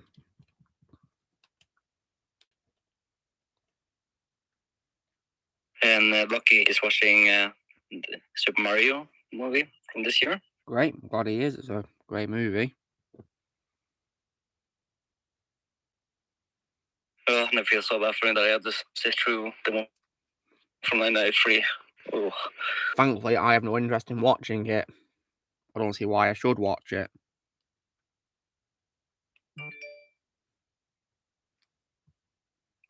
I mean, I'll check it out. I mean, I don't want to watch it at all. I don't see why I should watch it. I don't see any reason why. Because based on what I've heard about it from Ozzy's thoughts on it, and also from Doug Walker's review on it, where he was ranting about it, tearing it apart, it seems like I'm missing nothing by avoiding it. Missing nothing.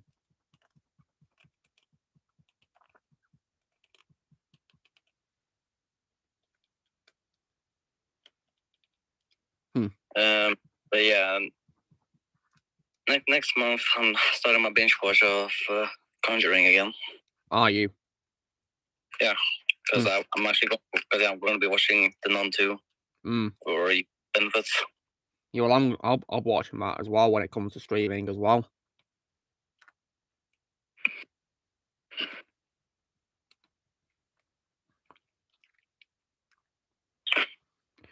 And as well, so yeah, I do not have any hopes for that movie at all. Because the first movie is not even good.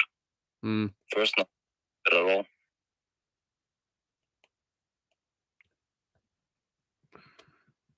One thing I'm also wondering is, do you reckon there's maybe the worst CGI of all time? What do you reckon that is? The worst CGI of all time? Is there anything out there that's the worst CGI of all time? The Dwayne Johnson's Scorpion King in Mummy Returns. That's bad.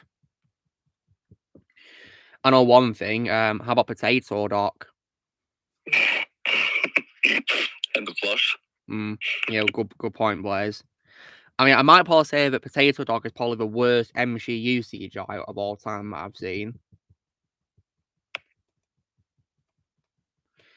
Talk about massacring a character from the comics like that. And the more I think about it, I think I actually have to say Arishem from Eternals. Well, the CGI in that movie is abysmal anyway.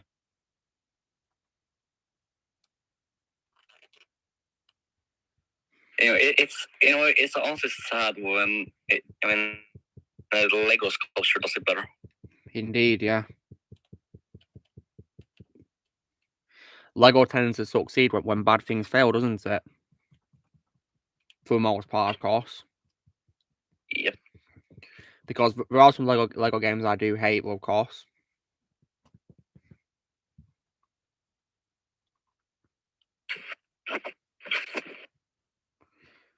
I'm also as well debating on whether I should play Lego Indiana Jones 2 or not when I play that on PS when I play a PS3. I would suggest skipping it entirely. I mean, I don't even think it's worth it or not, to be honest. It's not.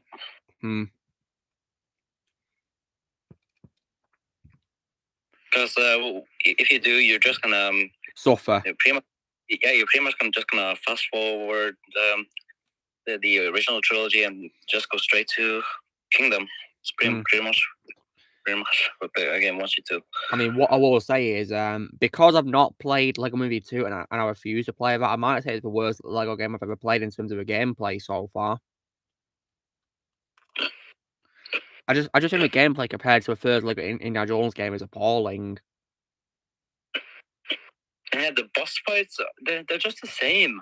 Yeah, for some reason they choose like a big character, don't they, to fight against, which wasn't even in the films. At least the first game was more faithful when it comes to the final bosses. Because all the levels in that game were very different to each other. They weren't copying each other, rinse and repeat. And the 2-player function is abysmal. I know, right? I mean, I played it with my brother when we were kids, and we hated the co-op because we couldn't see a thing. you know, because there's like a line in the screen. I couldn't see a thing.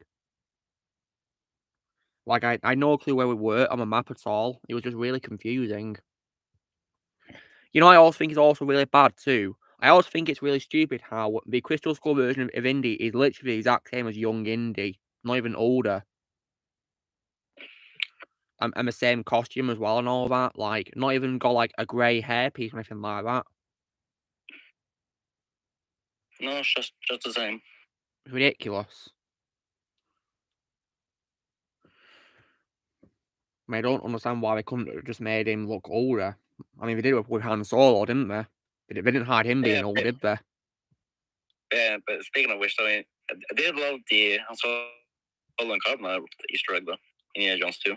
Yeah, that was one of the few good things about it, yes.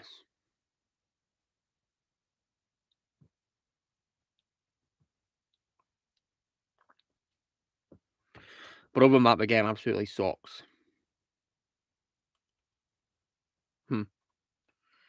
And I guess another funny thing, another good thing about the game is when the Ark of the Covenant causes the Nazi soldiers to dance. Oh yeah, and the music. I remember that. Funny is, that music is good. Yeah. Nice little remix of the Indiana Jones theme. And you know, I think it's also dumb as well, right? I think it's ridiculous how they give like 3, big chapters for Kingdom of Crystal Skull, but only one for other 3 films, not 3 chapters for 3 films just for Crystal Skull only. Yeah, and no temple for Raiders. Come on. Yeah, I can't believe they caught the iconic opening sequence. Just ridiculous.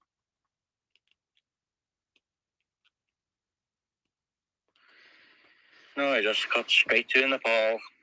Yeah. Where you get to Mariam. I can probably guess, but many fans were very confused how it skipped it. I mean, I was definitely very confused, and I was a kid when I played it. I was confused.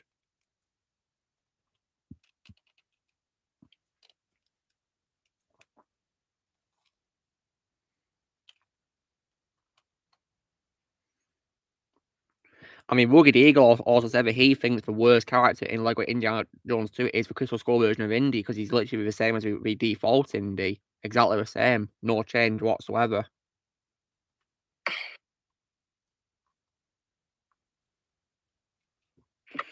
And plus, I also think the open world of Crystal Skull's third part, with a temple, in my opinion, is ridiculous, because I can't even get around it. It's hard to travel around. Like, welcome back, Ozzy. We were just ranting about Lego Indiana Jones 2, Ozzy. Oh. Yeah. I don't know if you heard any of that, Ozzy, while you getting your lunch, but yeah, we've been ranting about it. Well, now I just heard of it. Yeah, I was just saying how I didn't like how in the third part of Crystal Skulls chapter, there's I couldn't get around the open world. I couldn't get around it. That open world is literally just a maze. Literally, I couldn't get around it unless you used a flying vehicle.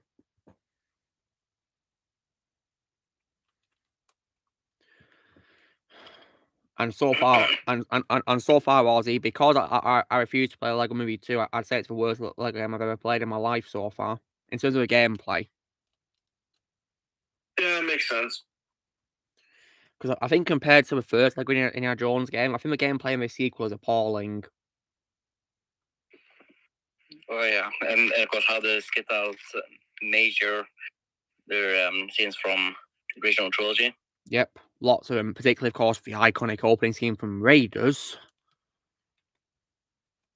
How dare they? How dare they indeed, yeah. Come on, that's an insult to Indiana Jones fans. Yep, and the levels, of course, are very rinse and repeat, aren't they, pretty much? Yep. Go around, beat up enemies, ride a vehicle mission, beat up a big boss that didn't even happen in the movie. Repeat.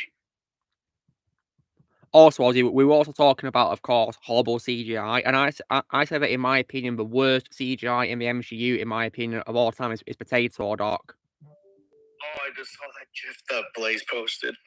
So, Blaze, would you say it's the worst MCU CGI of all time? Ozzy as well? Would you two say it's the worst one? Blaze says, so how about you, Ozzy? Yep. I mean, it was so bad, guys, but Az was like face palming when he said, you know what I'm talking about, and then he said MODOK, and then he paused and face palmed. Potato. Yeah, because he was literally disgusted, guys, and you know what? I can't blame him. Well, I guess I would say worst in Phase 5, and Phase 4, Welcome Blunder. Yeah, I don't doubt that for 1 second. And what I said was Arishem from Nocturnals.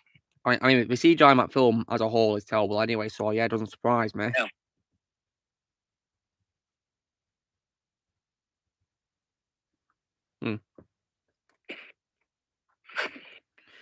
I suppose one positive I can probably say about like Indiana Jones 2, guys, is that some characters do look a bit close to their film appearances, like Marla Ram, for example.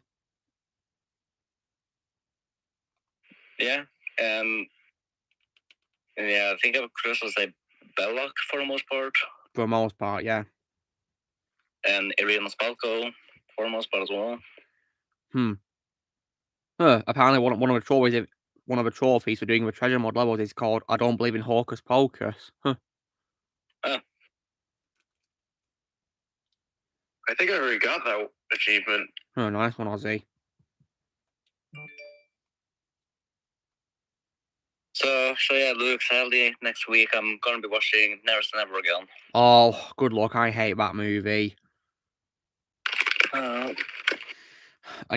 of course, you're going to be watching the worst one according to Richard Epker Shadow. Oh, man. And then here I am thinking of the Casino 67. What's that? Well, it is bad, trust me. In my opinion, it's the worst spy movie of all time because it's just unwatchable, whereas Never Say Never Again, in my opinion, is slightly more watchable due to Sean Connery as Bond. I'm gonna be honest. I have missed Sean Connery as Bond. Yeah, I mean, especially now that I'm watching the Roger Moore films.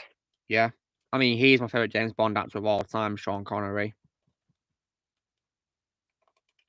But when you see him in the film or Shadow, you'll probably realize that he looks way too old to play him because I mean, Shadow. This was 6 years before I played Henry Jones Sr.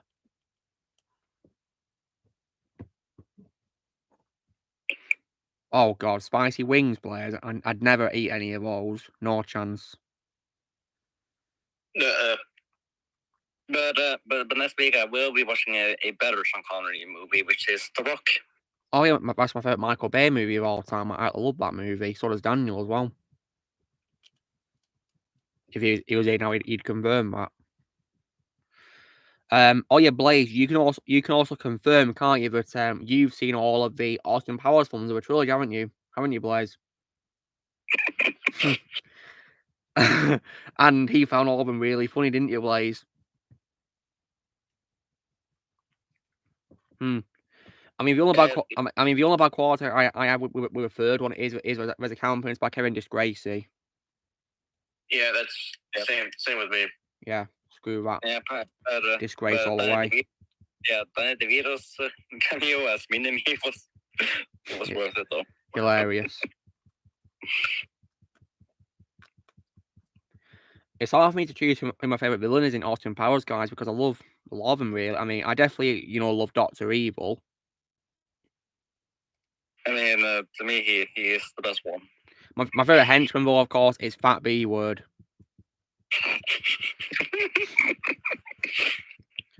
I think maybe my favorite character in the franchise in general might actually be Mini-Me. Oh yeah, he's funny, and rest in peace to Vern Troyer as well, who played him. Yeah, rest in peace to Vern. Yeah. That guy is awesome. Yeah. If you guys also weren't aware, he also plays Gribble in the first Harry Potter movie. Yep. But he was, however, dubbed by Warwick Davis for him in that scene. I think it's because in real life he's got a high-pitched voice, hasn't he, Vern Troyer? Oh yeah, he does. I mean, if you watch his YouTube channel, you can tell. Yeah. Yeah, rest in peace to him. Lost him too soon as well. But yeah, but technically Harry Potter's how I got introduced to Vern. Yeah, me too, yeah, because I watched first Harry Potter when I was a kid, yeah. That's how I got introduced to him and to the rest of the cast, right, yeah. Speaking of Harry Potter, Shadow, do you plan to continue watching the film soon? Yeah, I'm watching Half-Blood Prince next week as well. Very nice.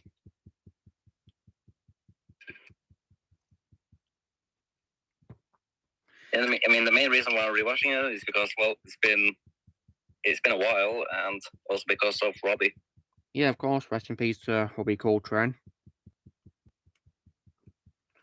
Always will be, in my opinion, the greatest Hagrid ever, and in my opinion, no one can play a role better than him.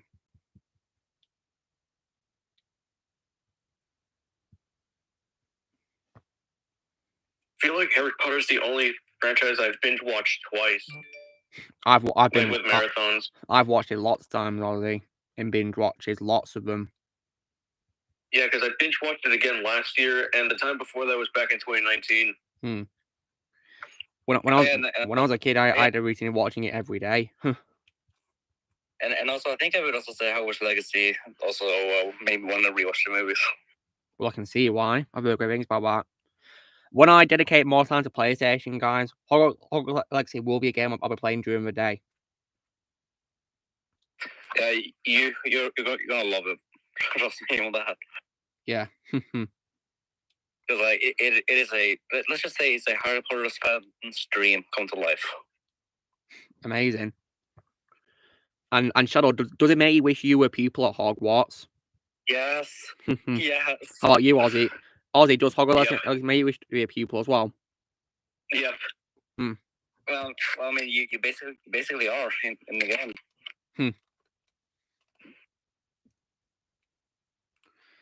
Yeah, I definitely can't wait to dive into it. And for people's benefits as well, guys, I will also be playing MK11 Ultimate as well during the day too.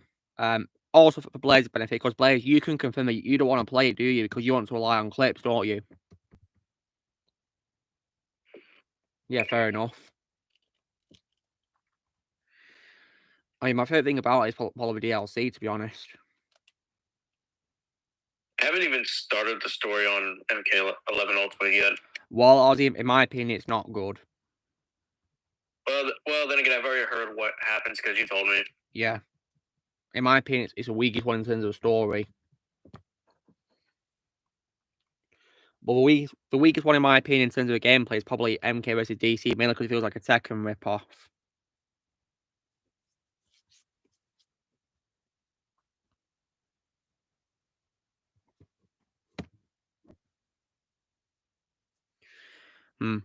I also thought the gameplay as a whole is also quite slow in the game too compared to MKX, in my opinion.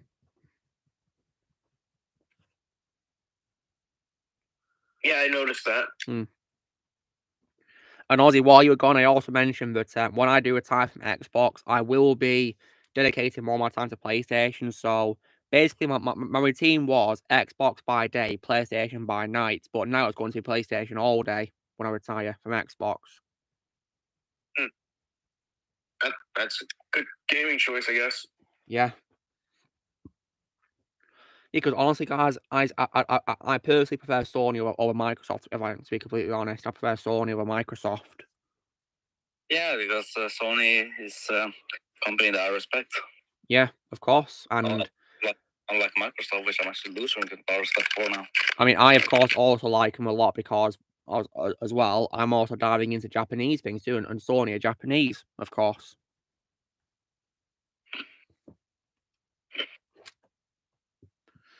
And speaking of that, I'm turning on my Vita to play a bit of Lego Force Awakens. I'm up to the level where we're in Starkiller Base, guys. Mm. Yeah. So yeah, gonna get ready for a bad moment that was about to happen, of course.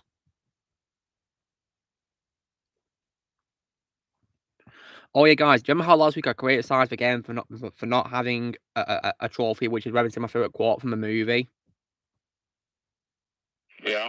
Well, Yeah. guys, I take it back because I read the wrong trophy guide, because the Vita version does have a trophy which is called That's Not How the Force Works. Yeah, if you guys wondering, that's my favourite quote in the entire Trashology, actually. That's my favourite quote in the Trashology. That's not how the Force works. People are counting us. The galaxy is counting on us. That's pretty much how I'm like the Disney with their Star Wars. I'm like, that's not how Yeah, the Force works. that's why People are counting that's on my response us. to Fans are Disney. counting on us. Yeah. And instead of saying people, instead of saying the galaxy, I'm saying fans. Yeah, of course. That's not how the Force works. Mm-hmm. Yep. Never get enough of that. I even used that last year when I was ranting about Kenobi. Yeah, that's not how the Force works. And still, Reva is still the worst character. Still the worst character ever in Star Wars. Yeah, she makes Kylo Ren look like Darth Vader in comparison. If you guys want to see Mawzy Ingram in a better role, I'd recommend Macbeth, which is in with Denzel Washington. You know, Trial Macbeth from a couple of years ago. Yeah, I want to check that one out. Yeah, dude, it's great, and Denzel got nominated for an Oscar, of course, for it, and I can definitely see why. Yeah, she plays Lady Macduff in the movie. Yeah, I mean, I really need to start watching more movies with Denzel, especially Equalizer movies. Yeah, In for a Tree, that's my favorite role of Denzel. I love Equalizer. I mean, I still can't believe this. I literally started watching Denzel movies this year. Hmm. And soon when it comes to Muscle Singer, I want to check her out in Queen's Gambit. Oh yeah, that Netflix. It's a series, isn't it? Queen's Gambit, isn't it? Yeah. Yeah. Anya Taylor-Joy. And also, guys, when it comes to me wanting to, you know, move on to Japanese stuff instead of Hollywood, now this might be a massive U-turn for me, but I'm considering to watch films which are animated in Japan. Basically, it's basically a big U-turn I'm taking. Mm. One example, of course, is the anime film Batman Ninja. So yeah, That one I actually do want to watch. yeah, I wanted to watch it. I remember seeing that a long time ago. And was it good, Ozzy? Yeah, I remember it being good. I think I ended up watching the Japanese dub. Yeah, it's in a couple of dubs, isn't it? Yeah, I'll watch it in English because I don't understand Japanese, but yeah. And also because Roger Craig Smith's Batman in the movie as well. Yeah, that was like another reason that got me to watch it. Yeah, because Roger's great as Batman after all. Honestly, I think he's one of the more underrated Batmans. Oh yeah, for some reason, guys, there's a part of Lego Force Awakens where you play as stormtroopers. Oh yeah, I know about that. On the Vita version, you play as like a flame trooper and a snow trooper. That's the same thing with the DS, with the 3DS version. Yeah, it's the same as 3DS, Ozzy, pretty much. Yeah.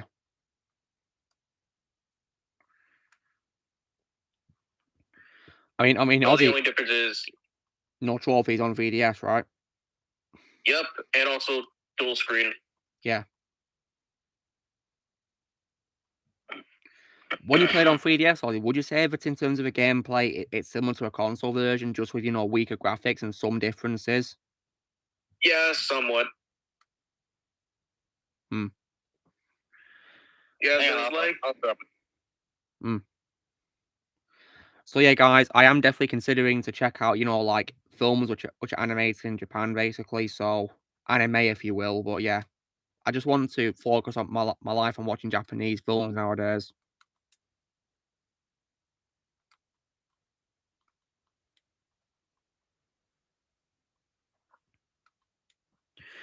Because obviously, from what I've seen, of course, I definitely think that Japanese filmmakers do a way better job with making films than Hollywood do nowadays.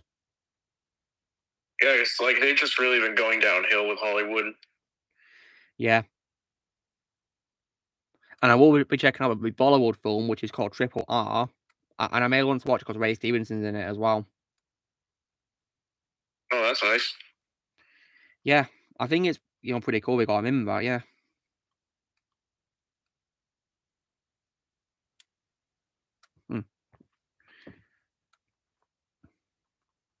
I've also noticed, Ozzy, as well, with, you know how they got the actors back from the movie for Lego Force Awakens on the console version? They got into record dialogue for the Ball version, which is pretty cool.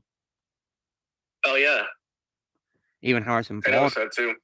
Yeah, Harrison Ford and Carrie Fisher and all, which is pretty cool.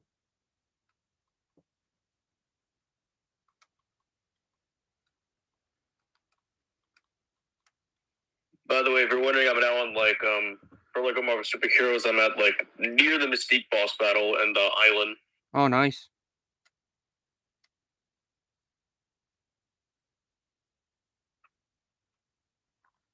Also, in my opinion, Lego Marvel Superheroes is the closest thing you can get to X-Men and Fantastic Four in the MCU.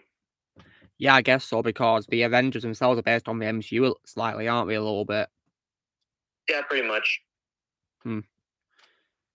I guess one difference, of course, being my voices, isn't it, really? Yeah, I guess so. Personally, well, I'm not really a fan of Iron Man's voice in the game, to be honest. Not really a fan of him that much, really. I think it's okay. I mean, my favourite voice actor for Iron Man is Eric Loomis, because in my opinion, he does a spot impression of Robert Downey Jr. That was the Earth's Mightiest Hero one, right? Yep. And I think he also did a voice for the first time in the Iron Man 2 video game based on a movie. Yeah, because, again, I've seen clips of Earth's Mightiest Hero, so I've heard the voices, so... Yeah, and... So I pretty much know what you're referring to. Yeah. I mean, when you heard Iron Man's voice, Ozzy, did you immediately think of Robert Downey Jr.? Yeah, I actually did. Yeah. That's why Eric Loomis is my favourite voice actor for Iron Man. Welcome back, Shadow. Yeah, I'm back.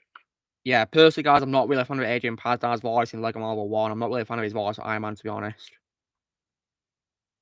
He is still better than... Yeah. Adrian is still better in... Yes. Yeah. Still way better than the actor from Lego Marvel 2. Yeah, I'll say that's saying something, but of course. I mean, now I understand why they couldn't get the original cast back, but still, I really don't like the voice cast of Lego Marvel 2 minus Kang's voice. Yeah, Peter Stephanoulis did a really great job as Kang, didn't he? Really great job. He's my favourite part of the game, actually. And yeah, Ben, I'm also going to be replaying Lego Marvel Superheroes 2 at some point on the PlayStation. Me too. That's part of my marathon, of course. Yeah, I'm just playing these in any order I want to right now. Good idea. Yeah, I'm actually going to see if I can replay Lego Marvel 2 as well. Didn't you plan on Lego Marvel? Didn't you plan on Lego Marvel 2, Shadow? Yeah, I did, but... Yeah. It's the other game I need to finish is Lego Hobbit. Well, good luck with that, Ozzy. It's pretty big in terms of content. Yeah, I mean, obviously I'm not going to be able to platinum it because I already know what happened last week. Yeah, well, I mean, I'm hoping that, it'll work for you, but, still didn't work for me, sadly. Yeah, because then after that, maybe I'll just continue with Lego City. Oh, good idea. Absolute gem of a game, that is. Absolutely love Lego City Undercover. Yeah, I'm just going to go in order, which one's the farthest am I in? If it's close to the end, I'll just go with that one. Yeah, good idea, actually. So when it comes to Lego games, I will be playing Lego Harry Potter years 1 through 4. Oh, nice. Amazing. So that does mean that the last Lego game I will replay is Lego Movie. Lego Movie 1, Ozzy. Yeah. Okay, is that because you've barely played it yourself? Yeah, I only played through the first level on the PlayStation, and that was it. I only played the first level on Wii U. So yeah, quite similar, I guess. It's actually the PlayStation is actually going to be my third time playing through it. I mean, what have you played it on, Ozzy? First Xbox 360, and then Xbox One. All right. And on the Xbox versions, is there a difference in terms of the visuals? No, not really. I couldn't spot the difference. Bit disappointing.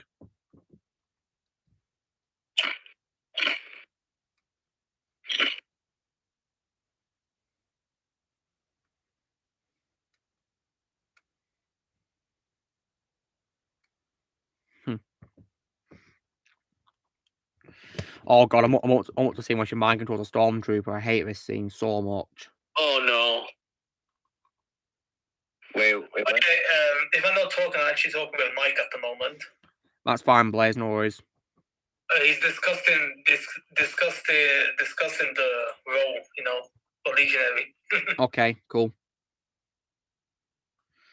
God, I really hate this scene. He's actually what, Blaze? He's actually streaming Hogwarts Legacy right now. Yeah, he tweeted about it, which is pretty cool. Yep.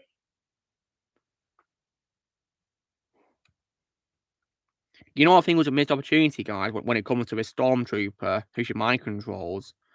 You know, they should have probably given him the nickname of JB007, shouldn't they? Yeah. You know, as his code name. Yeah. Because also, he played by James Bond. And wouldn't it be cool if they got Daniel Craig back?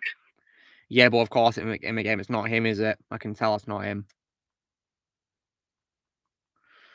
Oh, if I have to be fair to him, though, I couldn't say it was him when I first saw the film until I listened carefully, of course, and I checked out later that it was him, the mirror cameo. Couldn't say it was him. I do feel that was one of the few good scenes. Of course, he is part of a Mary Sue thing, of course. Yeah, I was about to say until it got ruined by the Rey Mary Sue. Yeah, what a joke. Absolute joke. Not a funny ha-ha joke, but a joke when I'm absolutely embarrassed. So that basically means Daniel Craig was part of a Disney movie then. Yeah, in a cameo appearance. Yeah. I'm noticing a lot of actors that I wasn't even aware that were in Disney movies. Yes. Because another example is actually Tom Cruise. Yeah, what was he in that was Disney? Hold up, let me get his filmography up. Because he was a Touchstone picture movie, before Touchstone shut down before Disney shut down Touchstone. Yeah.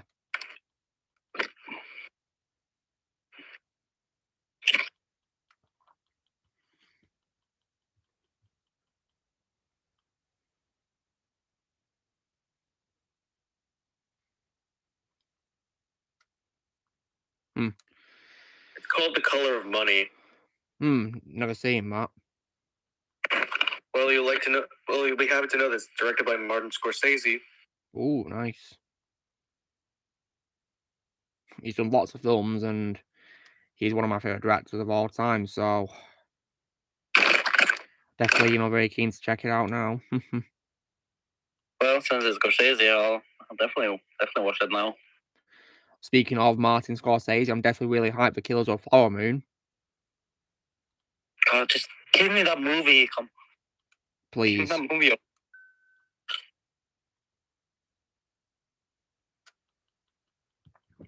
I'm very excited for it. I mean, it'd be cool if it came out onto, into my local cinemas. I'll definitely, consider it maybe. But the runtime, however, always a bit worrying. But of course, if we're talking about a cinema release. Also, you want to know another example I wasn't aware of an actor being in a Disney movie? Who? Mark Wahlberg. Oh, what was he in? It was Disney. It's a sports movie called Invincible. Oh, I think I've heard of that.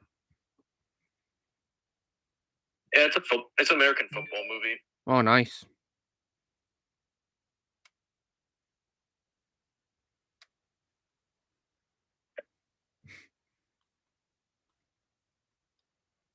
I might check it out.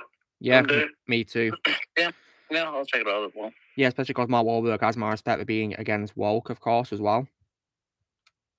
Yeah, I've Yeah. been checking out a lot of Mark Wahlberg, other movies I haven't seen with Mark Wahlberg recently. Have you seen him a fighter yet, Ozzy? That's on my list. I recommend it. It's an amazing boxing movie. Christian Bale won the Oscar for it as well. And didn't he lose a lot of weight for that movie? No, that was another film that he was That's in long before the fighter. Yeah. So Oh. That Yeah. was called The Machine. Machinist, he lost lots of weight for that role. Whereas for this one, he is quite skinny, but not as much as he was compared to then.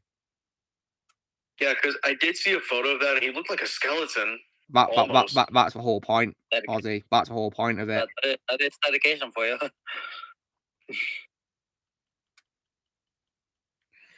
Yeah, absolute legend, Christian Bale is. Yeah, because another Christian Bale movie I have on my list is American Psycho. Great movie. And I'll get out of the way. Don't worry, I'm not watching the sequel. Yeah, please don't. It's terrible. Or just call it Meg Psycho or something. American Meg. Meg Psycho.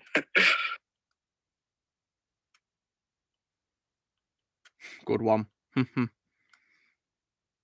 Yeah, because literally the character is played by Meg Griffin herself, Mila Kunis. I feel bad for poor Mila.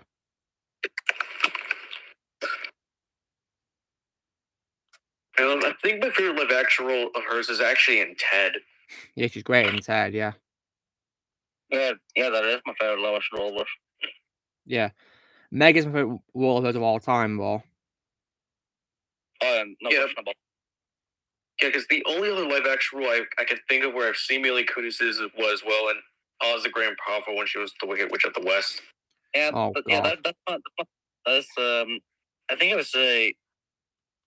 It is one of the Rollovers that I like, but it's not one of my favorites. I just to me it's her weakest role because before she became the witch, she was good with what she was given. Yeah. Yeah, but when she turned into a witch, she was just annoying. Yeah, unfortunately. She's literally just Meg Griffin dressed up as the Wicked Witch of the West. I'm just tempted to say, "Shut up, Meg." Good idea.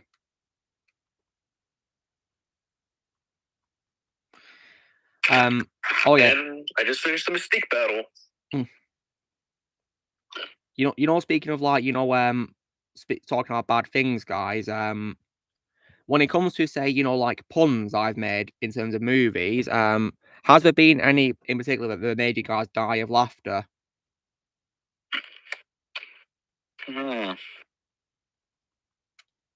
Well, I do love your name for Casino Racing 7. Yeah, Casino Royale. That one is cold. And how do you guys react to the pun I made about Judge Dredd 995, where I said it's dreadful?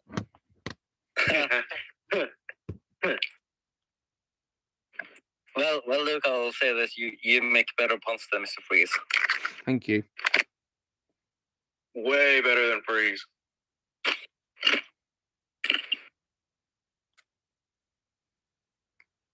Because if I have to hear one more pun from Freeze, I'm freezing myself. Okay, that was on me.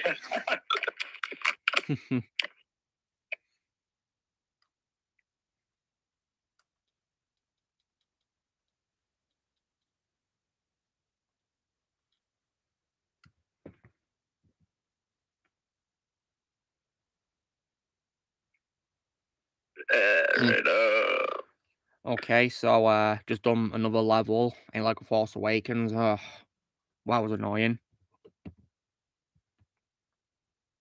Yep, and I think I'm about to start the Magneto boss battle, probably. Is it in some sort of tropical area, Ozzy? It was afterwards. Oh, then you're at the Asteroid M mission stuff. Yeah, the asteroid we go to mission. space. In space, yeah, that's pretty good way for Magneto. I mean, the graphics for Asteroid M is beautiful. Yeah. Okay, Mike told me he's interested.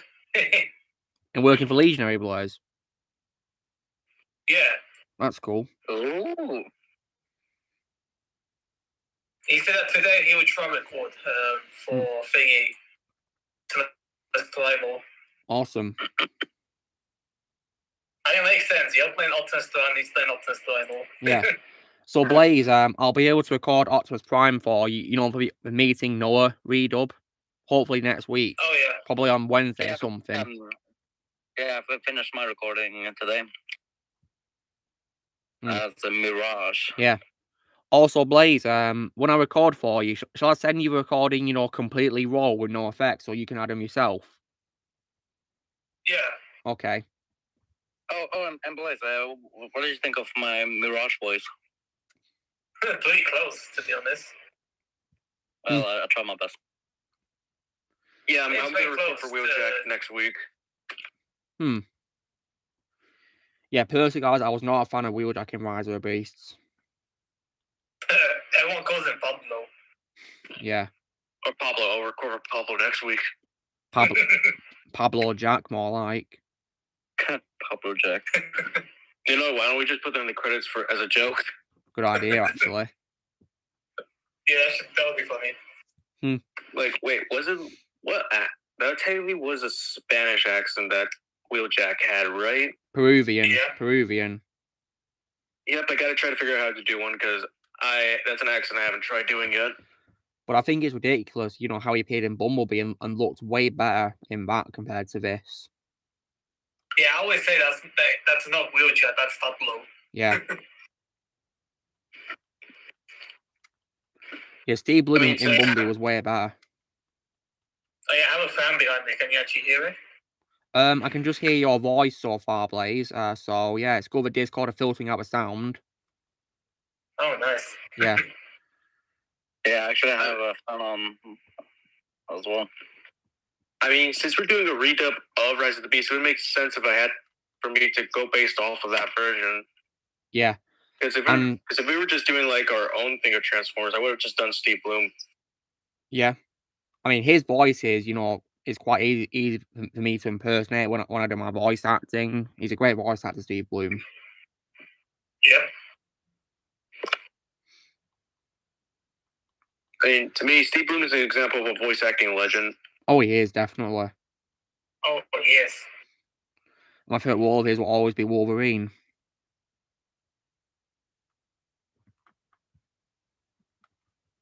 Yeah, I don't think anything else can come close. Yeah. To Wolverine. Yeah. Also, Ozzy, you know when it comes to Lego games, who would you say is your favourite character in the games who's a real life person? Because for me, it's Stan Lee. Yep, Stan. Down. Yeah, and personally, guys, I prefer Stan Lee over Adam West in terms of the characters based on themselves because he has lots of powers, whereas Adam West doesn't, does he? Unfortunately. Yeah, I mean, Yeah, why don't not even a Batarang. Seriously. I think he has a Batarang, doesn't he, in Detective Vision, doesn't he? But not really anything else, really, sadly. Yeah, and you guys want to know why I don't exactly pick Spielberg from Jurassic World? It's because he doesn't talk. Yeah, unfortunately. That was a missed opportunity, actually. It would have been cool if he talked. Yeah, it would have been awesome if they had the Spielberg voice himself in the game. Yeah. So, Ozzy, do none of the celebrities in Lego Jurassic World talk at all? Or do was some he the actually only talk? one? Or I don't know. no, wait, Jimmy Fallon. No, wait, Jimmy Fallon was in it. No, Oh. I don't think Jimmy Fallon talks either. What about Colin Trevorrow in Team again? Is it, you know, based on himself? I don't think he talks either. Missed opportunity. Because I think we all know what our least favorite celebrity guest in the Lego game is. Crazy Kennedy, for me. Yep. But hey, at least he doesn't talk. Thankfully. I mean, I can accept J.J. Abrams being in it because he's the director of the movie, so it makes sense. And he does have a role which is fitting for his lifestyle because he's a camera, doesn't he, in the game? Whereas Crazy Kennedy... And also, guys, you know Rugged Eagle, who does videos us on Lego. He included her as the worst character in Lego Force Awakens. I mean, nowadays she basically is. I mean, he's a villain in real life. I mean, I'll simply say that I don't like her being in the game because you know, she has no reason to be there because she didn't really do much on the film to begin with, did she? No, And she's she's only literally producer. she's literally the main reason why Star Wars is dead. Exactly.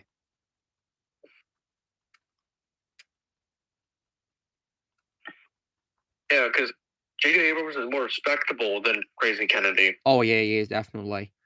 I mean, because he said to himself that if you don't like my film, I couldn't respect your opinion more. He said to himself on an interview. So yeah, for that I respect the J.J. Abrams.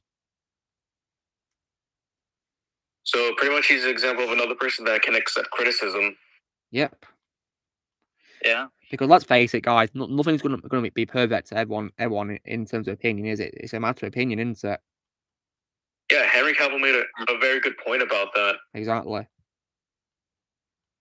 Henry's the man.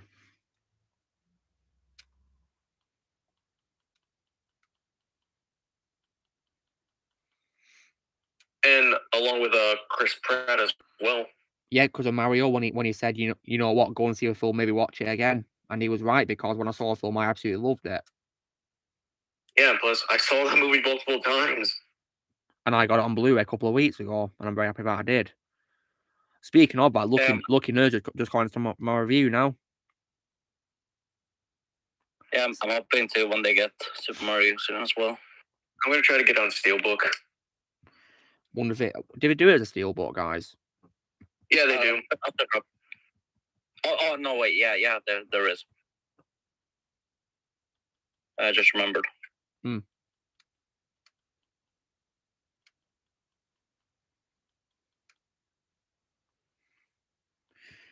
Because it was like that movie was made for me. Exactly. I mean, Ozzy, it's a 8-bit game franchise, isn't it? Right? Yeah. So yeah, made for you.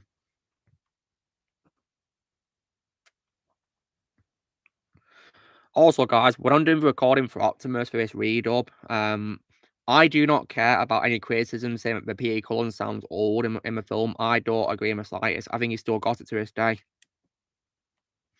But there's an interview that Peter Cullen did that I reshared on Instagram saying he wants to play Optimus as much as he can. And I hope he can, for as long as possible. Yeah. And you know, guys, when it comes to the Super Mario Bros. Steelbook, yeah, I gotta be honest with you guys, it sucks. The art for the Steelbook is not good at all. Because it's basically just the mushroom, nothing else. Wait, what? Let me have a look. Yeah, just the mushroom. It's Toad. That's Yeah. It's not like the. Where's Mario? Like Blu-ray.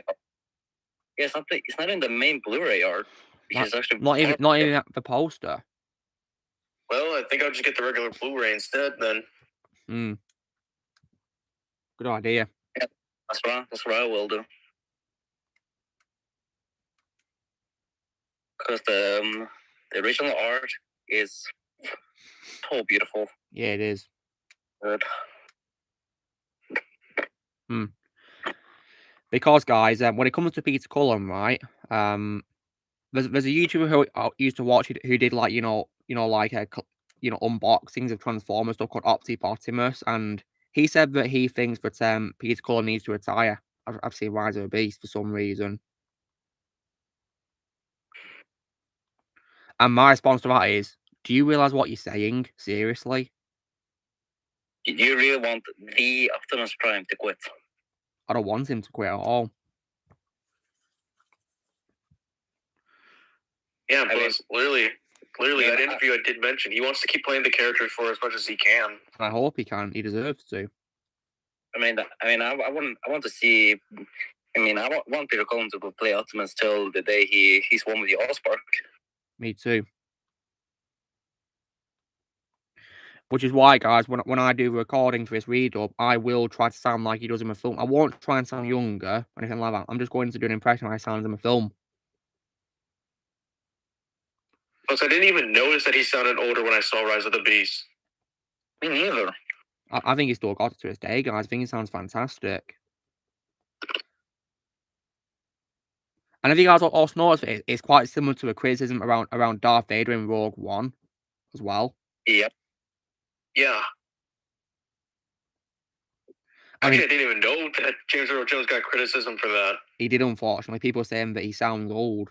But, like, it's like Jay said, guys, on his rewatch of the scenes from Rogue One. He said he doesn't care about people saying it about his voice because he's in his 80s. He needs to get over it. Well, he was then in his 90s. There's one question I have. Who would you want to see as Vader instead? Well, my answer is no one. Oh yeah, so according to Mike, he has never done anything voice acting wise. So this is actually going to be his first try. But is he open to it? Is he willing to work Blair's Bow? Is he down? Yeah. Awesome. And he said this is his first time voice acting as well. Brilliant. Looking forward to working with him. Oh yeah. And Blaze, will you be adding any effects to his voice for Optimus Primal? Yeah, I'll try and add the same effects that he has in a movie. Yeah, because he has some effects, of course. Well, there's only one criticism I actually do agree with people on, and that was with Mufasa and the Lion King remake. Yeah, I actually have to agree with that one too.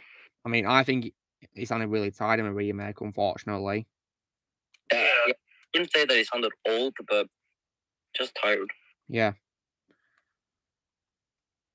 I mean, I'm not going to say he sounds old because it's not his fault that he's old. You can't help being old. It's just I think the character just sounded really tired and bland sometimes too. I have to say, unfortunately. Because the more I look back about it, like, you know, I can accept James Earl Jones being old, but I feel like they should have just re-recorded the lines again. Or better still, because it's literally the exact same as the original film with nothing really new, they should have just reused all of the dialogue by the original actors. They might as well have done that because, let's face it, it's exactly the same, isn't it? Scene for scene, isn't it? Yeah, pretty much. But it's just been replaced by a soulless, you know, CGI remake, isn't it? Soulless, in my opinion.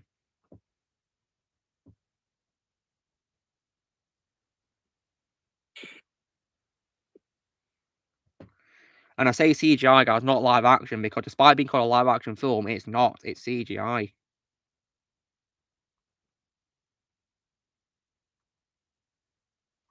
Yeah, I think I would also say the same thing for Jungle Book.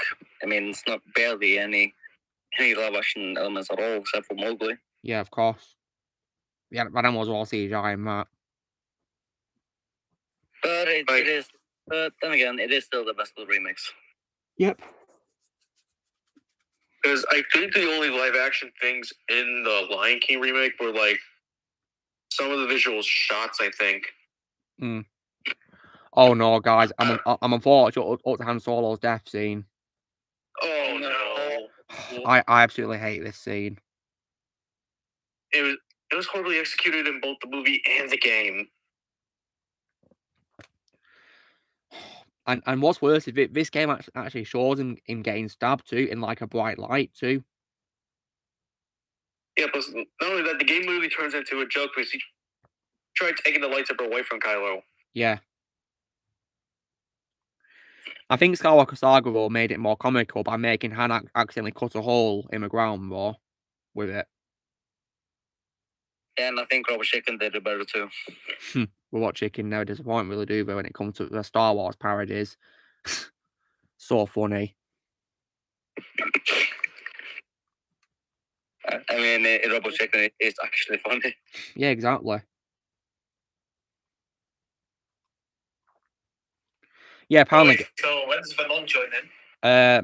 Late, apparently. He won't be joining him at all. He won't be joining. I mean, I'm not surprised because he rarely joins all of them to begin with. But he did say he'll try and make it to the after party, but he says it's going to be late to that too. I'm actually really I always wonder what the hell he's doing. Yeah. Maybe. Apparently something else is more important, I guess.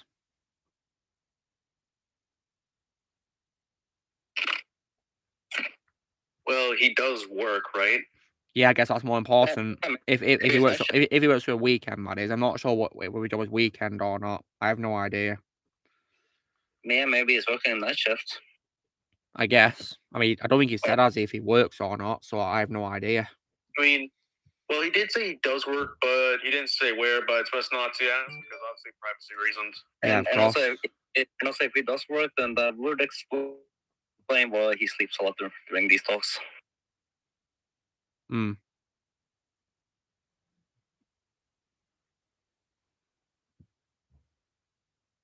But then again, he did tell us one time he doesn't play video games that much nowadays. Hmm. I wonder why, because I mean, because if I was everyone to be honest, guys, gaming is my religion. Yeah, same. Yeah, that's my religion. Okay, I'm joining the. Okay, I'm now a game flick. That's a merge of gamer and Catholic. Oh yeah, tomorrow starts night shift. Oh, you're back at work, Blaze? Yeah, after 2 weeks.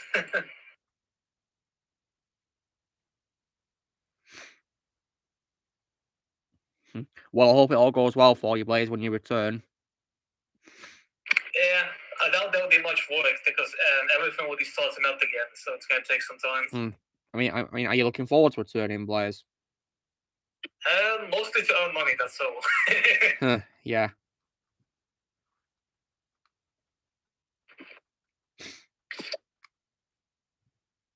Hey, Luke, so when you start a new job?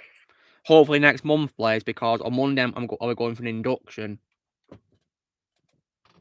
Mm-hmm. I think next month would make sense because it's a start of a new school term, isn't it? Yeah, my brothers are also going to school in September.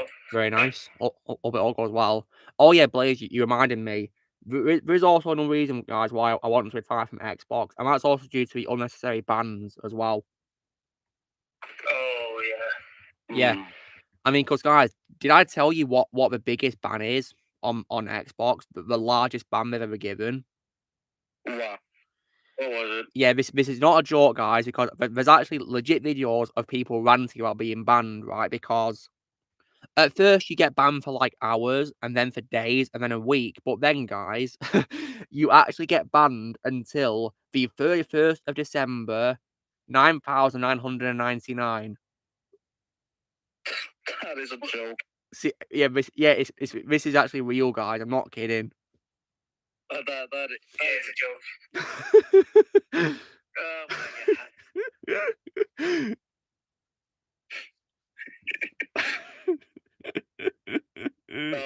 So I guess in Xbox world you'll get your account back when you're already dead. Okay. Yeah, exactly.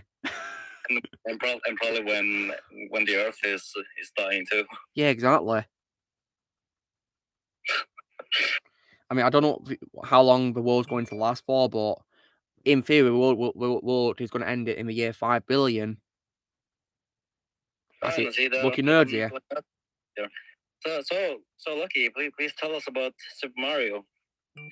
Oh, it's You can probably tell Wait, us about. hold on. Let's let Lucky talk. Go on, Lucky.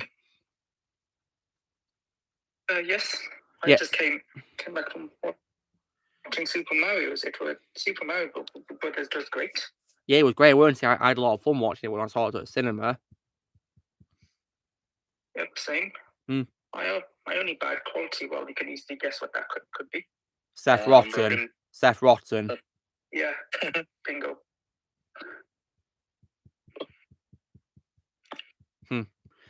Yeah. And Lucky, what did you think of the Peaches scene? The song. Yeah, there's the song Peaches. The song Peaches. Peaches, Peaches. Brilliant Peaches, song. Brilliant. Yep, that's a brilliant song. I never thought Jack that could sing that well. Well, apparently you can. He is a singer after all. And he can sing. He does a great job with it. Yeah, because he's NTSD. I think that's what his stage singer name is. Think so. Yeah, he has a partner with him that helps him with it. Yeah. I don't remember his name. Yep, and it was also a massive recovery from what I saw earlier. Oh, Oh, man, Yeah, I'm though. so sorry. Yeah. I'm so sorry that you threw that. Well, Lucky Nerd, Oh. you'll be happy to know that I have no interest in watching it whatsoever. As soon as I saw your review, that triggered a lot of bad memories I had. Yeah, you're saving yourself a lot of pain. Yeah, I can imagine. Because I have seen clips of Nostalgia Creator's review for it, and I've heard thoughts on it from other people, and it's enough to tell me that it's not worth a single second of my time at all. Don't want to watch it. Nope. It's also one of the worst movies I've ever seen in my life. Yeah, I never will see it. And I also don't want to watch it because of John Leguizamo being in it as well, of course. Yeah, that was like biggest bad quality. Hmm. Film. It doesn't really help the fact that the original Mario movie was also a Disney movie. Oh God. And Seriously? Yeah, Hollywood. Yeah, the Hollywood studio company is a Disney company. Hmm. Hollywood Productions, that's what it's called. That is a Disney company. Because okay. So Lucky, please listen to this. What's John Leguizamo the worst thing about the movie? Yeah. You know, I'm not surprised. And even before the launch for Start for John, he was literally awful as Luigi. So either other way, John sucked. Losing respect or not. Yep. Yeah, he definitely sucked. Alongside, if you want to add the hilariously bad CGI and effects that were used, and Lucky. When you say hilarious, did you laugh at a bad CGI by any chance? Yeah. Yeah. Oh yeah, Also, Lucky. I thought I'd let you know something else as well, right? Before you came on the stream, I said that I'm planning to watch several animated films made in Japan, just so you know. Cool. Yeah. It's basically a U-turn, if you get what I mean, because yeah. But I want to watch them because I really love what I've been seeing from Japanese films so far. I want to see more. Okay. Yeah. One of which being Batman Ninja, for example. Nice. Yeah. Because that was made in Japan, wasn't it? Yeah. Yeah. Very And exciting. Lou, would you love some recommendations? Well, if you want to suggest something, go ahead. Nice. If there's any films you give 10 out of 10 to, then please let me know. Because these are like anime films, though. Well, yeah, Japanese, of course. Yeah, they're going to be anime, of course. It's fine. I'm just seeing find them again. So yeah, there are, of course, there's we call Spirited Away. All right. And House Moving Castle. Wait, and in the English dub, you'll also be able to know that Christian Bale's in it. Okay, I'll be sure to watch the English dub for him. And there's a movie called Castle in the Sky, which has Mark Hamill. Oh wow, that's cool.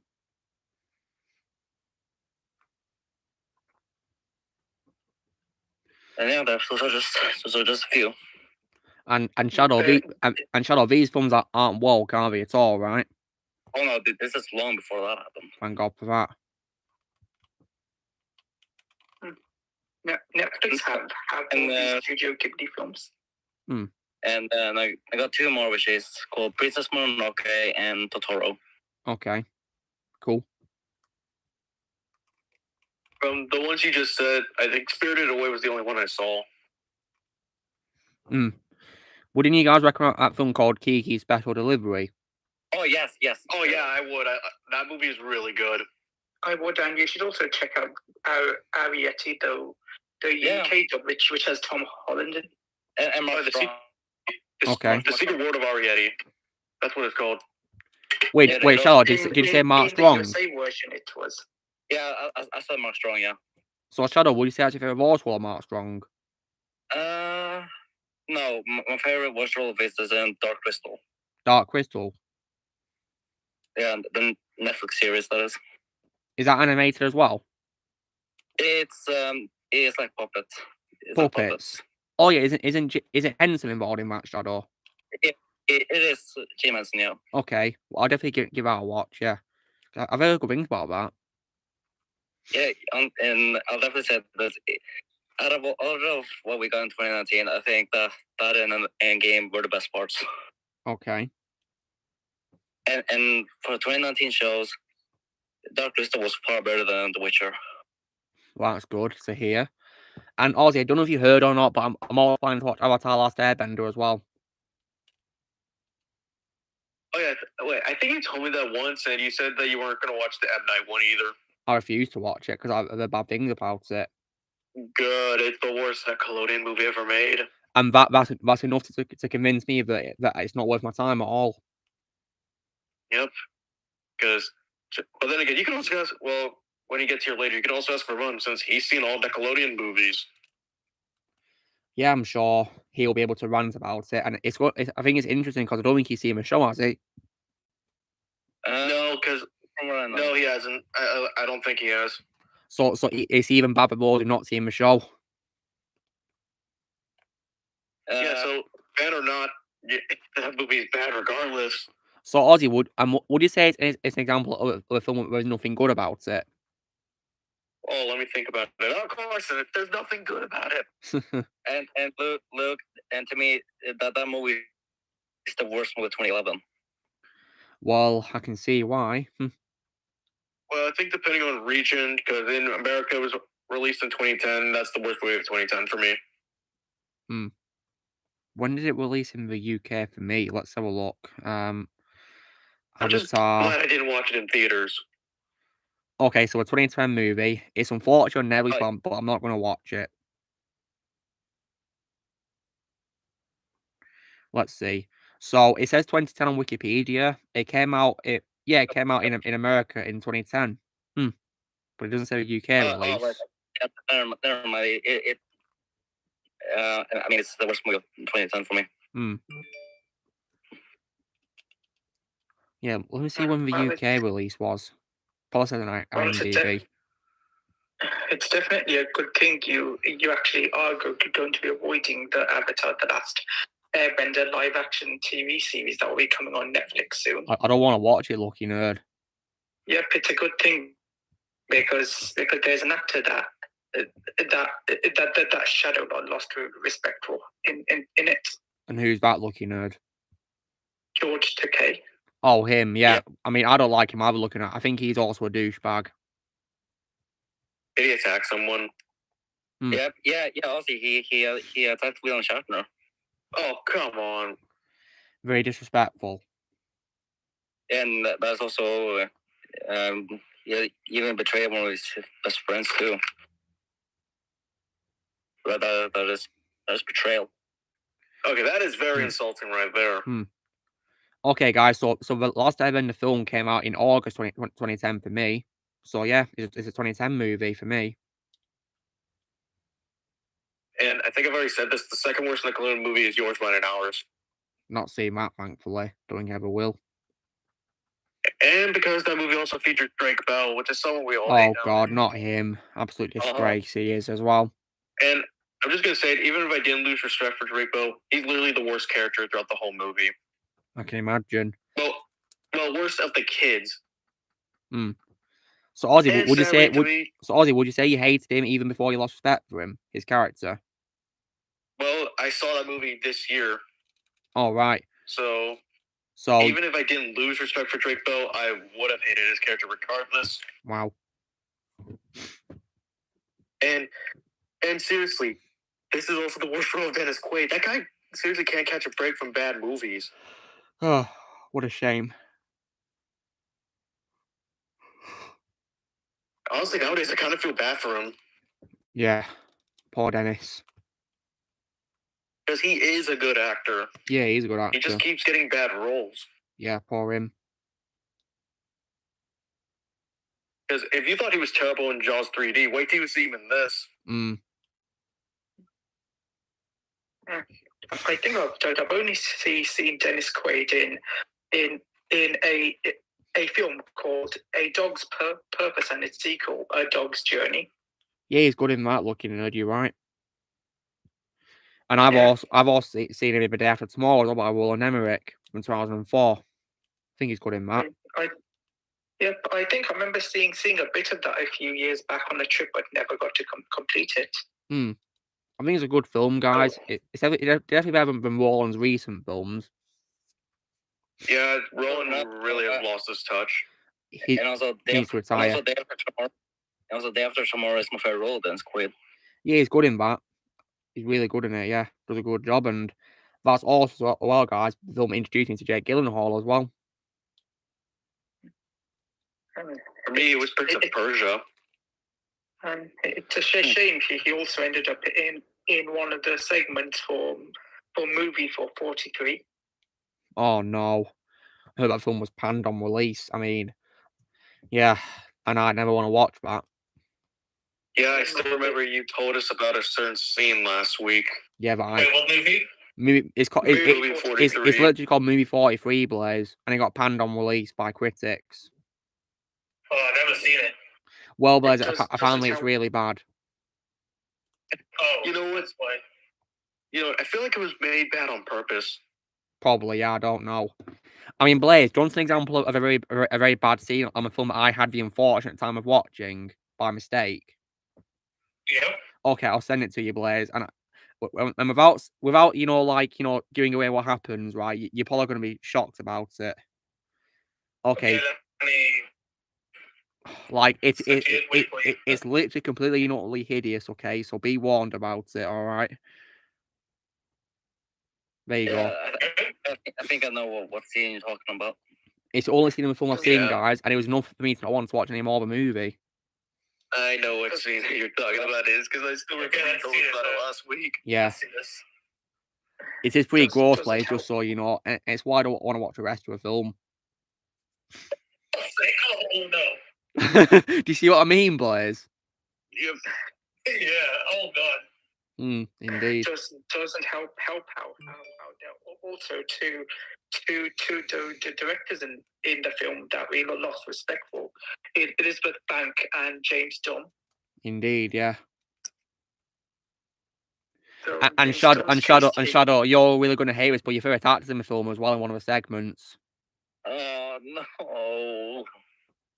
Hugh Jackman. Yeah. It's Chris Pratt. It's Chris Pratt looking out. It's my favorite actor. Yeah, he's in it, unfortunately. So is Emma Stone as well. Oh God. Emma Stone. So is Chloe Grace. Moretz, yeah.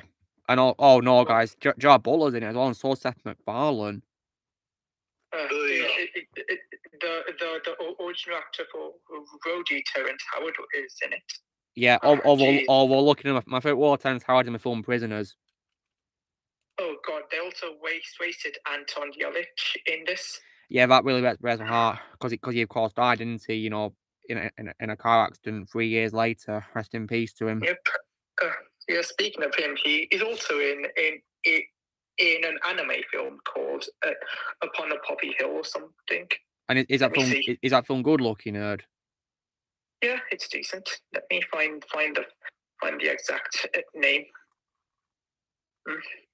Not see that the wasted Christopher Mintz-Plasse. Yeah, unfortunately. Not McLovin. Yeah, he's in it, Blaze, unfortunately. Oh yeah, I see it looking. It came out in 2011. Oh no, they wasted so good, man. No. Yeah, Bob Odenkirk, unfortunately, was in it. That goes home. Kate Bosworth was in it too. And Liev Schreiber, Uma Thurman, Jason Sudeikis. Patrick Warburton too. Oh no. Damn it. I'm not really sorts, guys, because he earned my respect with what he said he won't bend the will to wokeness.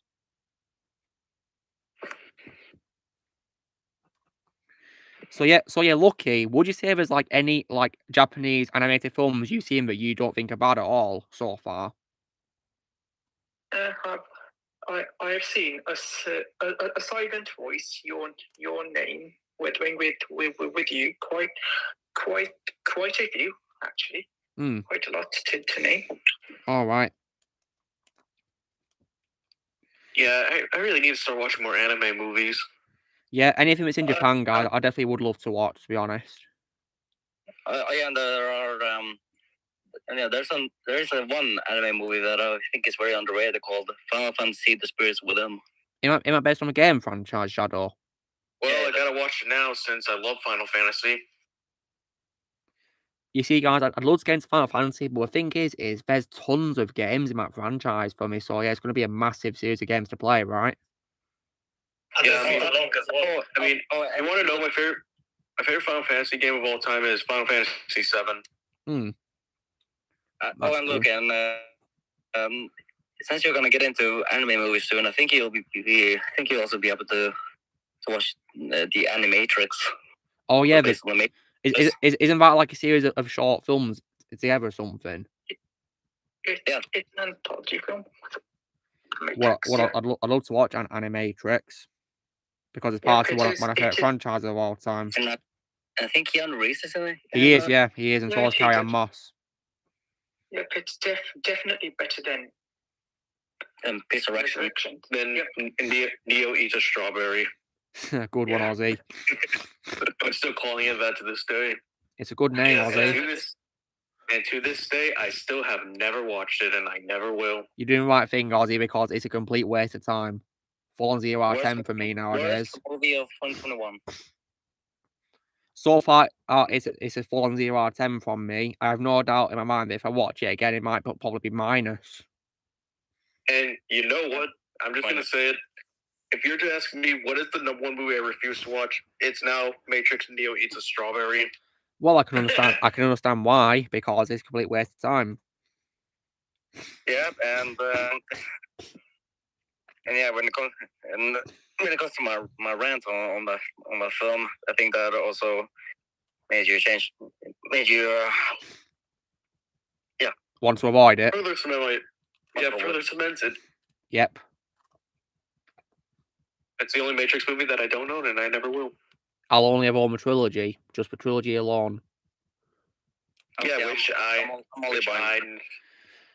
now need to with. Well, I gotta upgrade it to Blu-ray. You know what I'm thinking about doing one day, guys, right? I'm actually thinking of one day doing, you know how I do Blu-ray collection videos for directors? Well, I was thinking, how about one day I do a collection of the Blu-rays of films that star my favourite actor? Yeah, sure. Ooh. Oh yeah, that'd be nice. I mean, there will be a lot, of course. Yeah, like you do a video on all Keanu Reeves' movies. Yeah, exactly. Basically, well, I show ones I have. Because my favorite Keanu Reeves film outside of John Wick and The Matrix is the film Speed. Have any of you guys ever seen Speed? Yeah, I haven't. Yep, I have. Yeah, it's an amazing action film, guys. It's similar to Die Hard in a way, but it's basically Die Hard on a fast bus, basically. And I heard the sequel was terrible. Yeah, it's one of the worst sequels of all time, Ozzy. Please don't see it. And I only know this because you did an episode on it. Yes, I did. So, and basically, Ozzy, if you want to get a whole concept of what the first one's about, basically, Ozzy, the bus that we're on has to go really fast. Otherwise, if it slows down, it blows up. Whoa. Yeah. Does that make you want to watch it? Well, it's now my. Nice one. And also, Ozzy, isn't there an actor called Dennis Hopper in that terrible marriage? Dennis Hopper. Yeah, he's in it.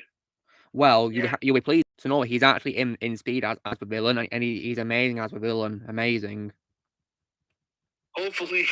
Well, also, that sounds good. And also, this villain, you really do want to see get killed. He's despicable, if you will. That's reassuring. Yeah, you really want him to die. Mm. Oh, yeah. Dennis Hopper played Bowser in that Mario film that yeah, exactly. To me, that's his worst role. Yep. Again, I do find it questionable. Like, why is Bowser a human? That's what I said. But tell me this, Ozzy. Would you rather watch human Bowser or Potato Doc?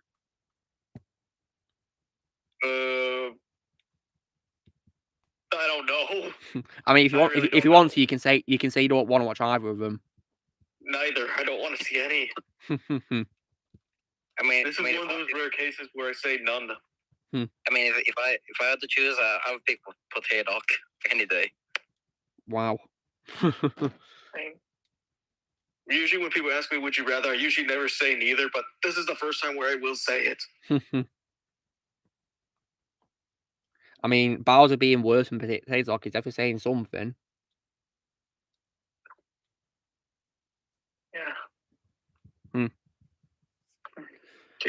I do feel bad for the late Bob Hopkins because apparently even he hated. Oh, he hated.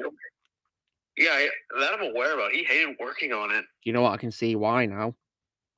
Rest in peace to him. And also, guys, if I was to do a video showing off my Keanu Reeves Blu-rays, it would definitely be a video of pure love, really, I guess. Yeah. Yeah. And of course, guys, when it comes to, you know, films, right? When I saw John Wick and I, you know, when I came to my family afterwards for a meal out after seeing it, I was asked by them how was your film, and nothing what my response was, guys, when they asked me what my thoughts on John Wick 4 was. What was that? My simple answer was effing awesome.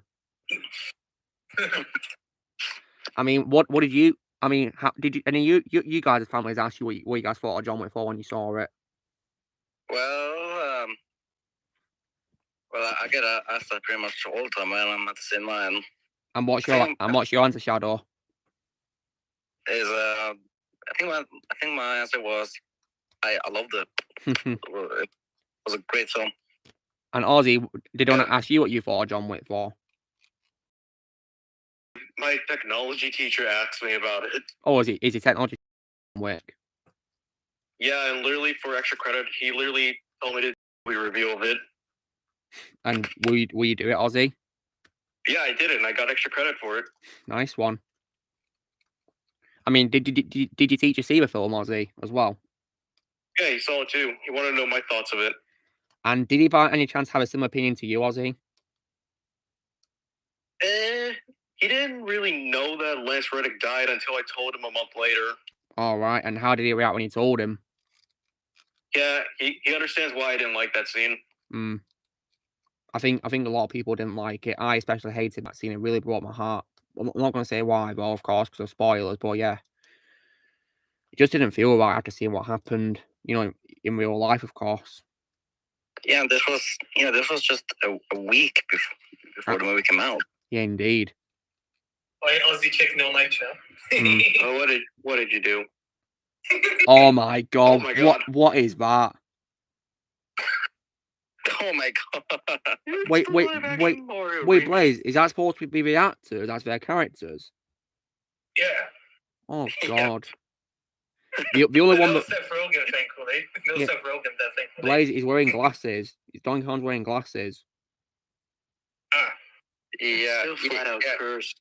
Yeah, Blaze, remember Seth Rogen is Donkey Kong in this movie. Yeah, no. Seth Rogen, yeah. But Seth Rogen, I call him. Actually, looking closely, he's wearing a mask, so you can't see his face. I suppose he's wearing a mask.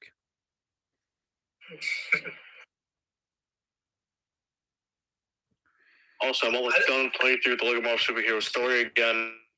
I have no idea where I found that photo, even.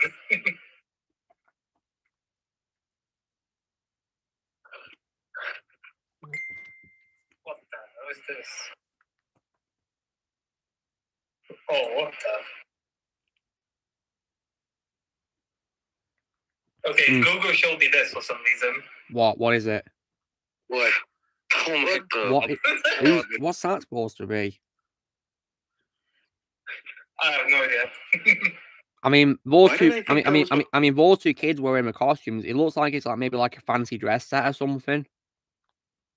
I don't know why, but at first I thought that was Macaulay Culkin.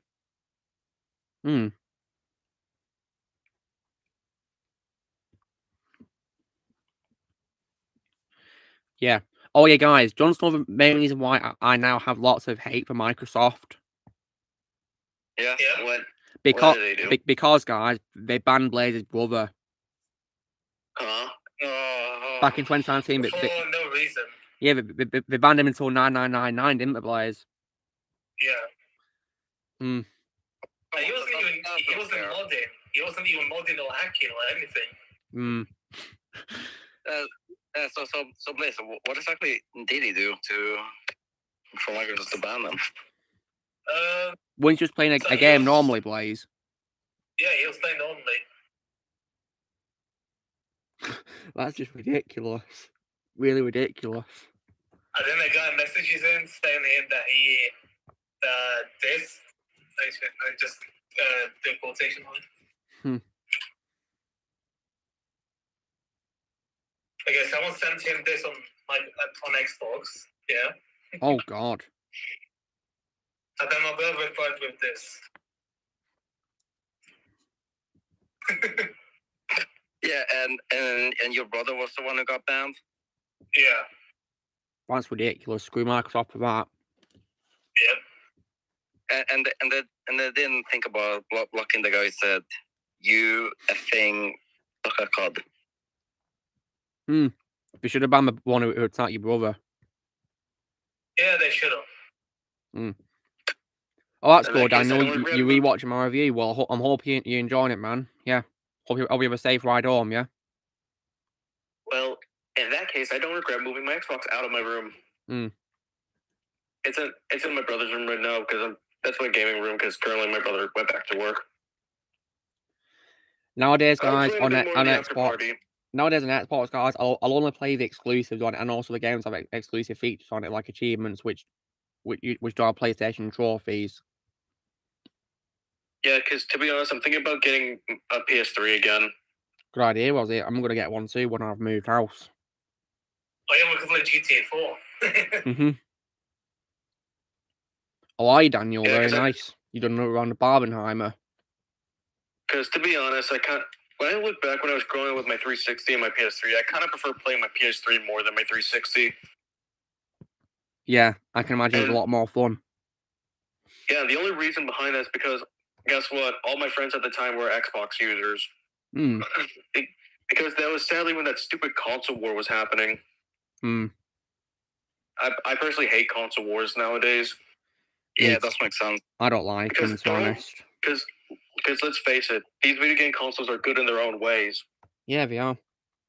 Yeah, and you can also pick both consoles if you want. Yeah, I mean, I have both Xbox and PS4, so yeah. I'm not going to start a war. Yeah, because let's put it like this. If I was in middle school and I got a PS4 instead of an Xbox One, a lot of people would have probably been mad at me. By people, I mean my classmates. But nowadays, I don't care. Yeah, I don't care either. Because my gaming life, I choose how I want it to be. Oh yeah, and Blaze, because of what Microsoft did to your brother, now I'm questioning whether I want to get an Xbox or not now. When I get an Xbox, I'm not even gonna play online with the game. Xbox. Yeah, I don't play online on an Xbox anymore. I mean, I go solo, guys. I mean, the only thing about Xbox which I think is good is probably the exclusive games, which you can't get on other consoles, to be honest. Yeah, Daniel. The only thing I gotta say to Call of Duty is leave children alone. That's it. I stopped paying attention to the Call of Duty stuff going on because it's not really worth my time. It isn't all. The only thing I gotta say is leave children alone. That's all I have to say. Leave them kids alone. Yeah. Oh yeah, Blaze. For some reason, oh yeah, Blaze. They're doing Modern Warfare 3 as well. You know, like a remake of Modern Warfare 3. Why? Just why? And literally a year after they did a second remake, Blaze. They just cashing in. That's literally what they're doing now. Yep.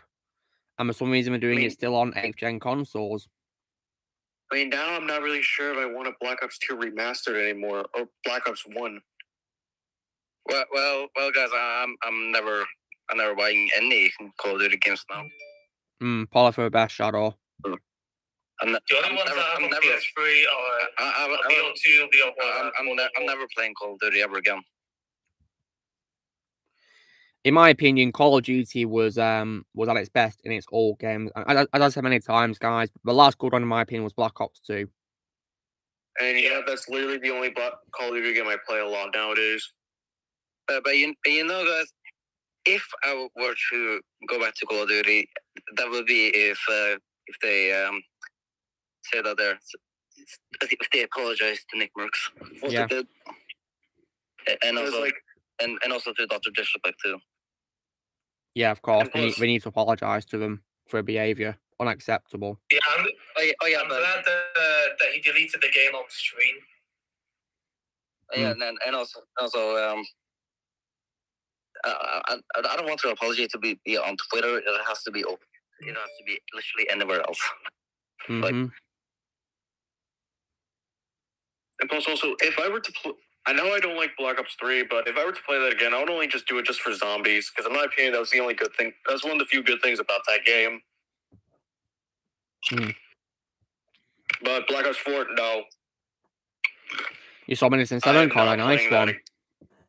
I am not playing Black Ops 4 again. It's literally Fortnite, isn't it, Ozzy? Yep, I hate it. Wait, what the hell is Homelander doing in Call of Duty? I don't know, and I don't really care anymore. Out of place, to be honest. I mean, put it this way, guys. I wouldn't be surprised if they make a deal with Disney to have Darth Vader in the games. Which would be incredibly out of place. I mean, look at Homelander being out of place, and also his horror characters in it as well. You're joking. He looks like Chris Pine. He looks like Chris Pine in the game, doesn't he? You can't be serious. They put horror characters in that game. Yeah, Ghostface, Ozzy, for example. Oh my god! Why did they put Shredder in that game? I really don't know. Yep, why my boy Shredder? I think they're basically turning Call of Duty into a Fortnite style of game now with these ridiculous characters. Yeah, but basically just Fortnite ripoff. Yeah. Which doesn't work because Fortnite is complete crap to begin with. And I'll never play that game, don't worry, guys. I'm never playing that game again. I'm not installing it again. I'm never going to play it in the first place. Yep, I just never saw the hype for it. I wouldn't play if it was free, guys, at all. Yeah, I mean, I played that game, but it was only to see how it was, and I hated every second of it. Look, to me, the worst thing about Fortnite is the fan base, because a majority of it is little kids. Yeah, that was the worst part. Yeah, then again, it did also make me lose a bit of respect for Cartoon Network when they made their characters do the Fortnite dance. Oh my god, I absolutely hated it when they did that.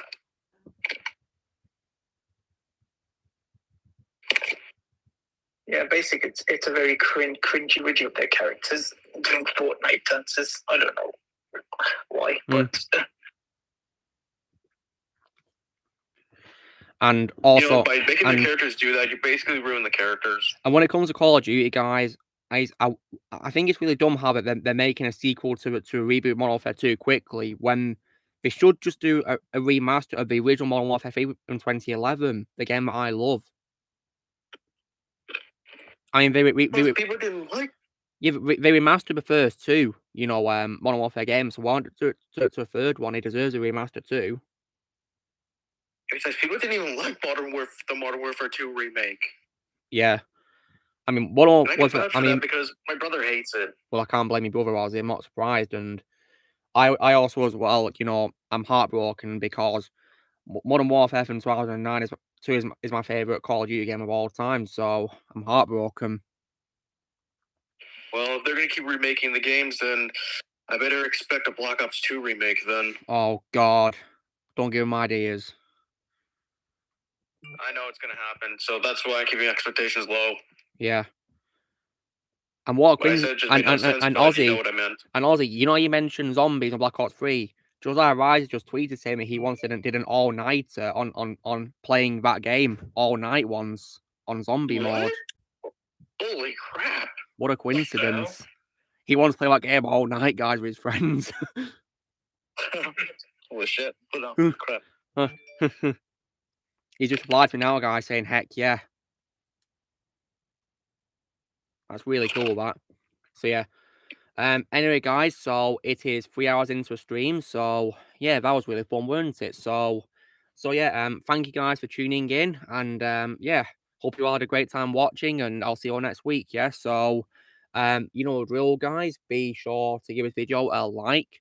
Also, be sure to tell me in the comments what you guys thought of tonight's stream if you tune in to see it. And please go subscribe to this special guest and give them some support on my channels.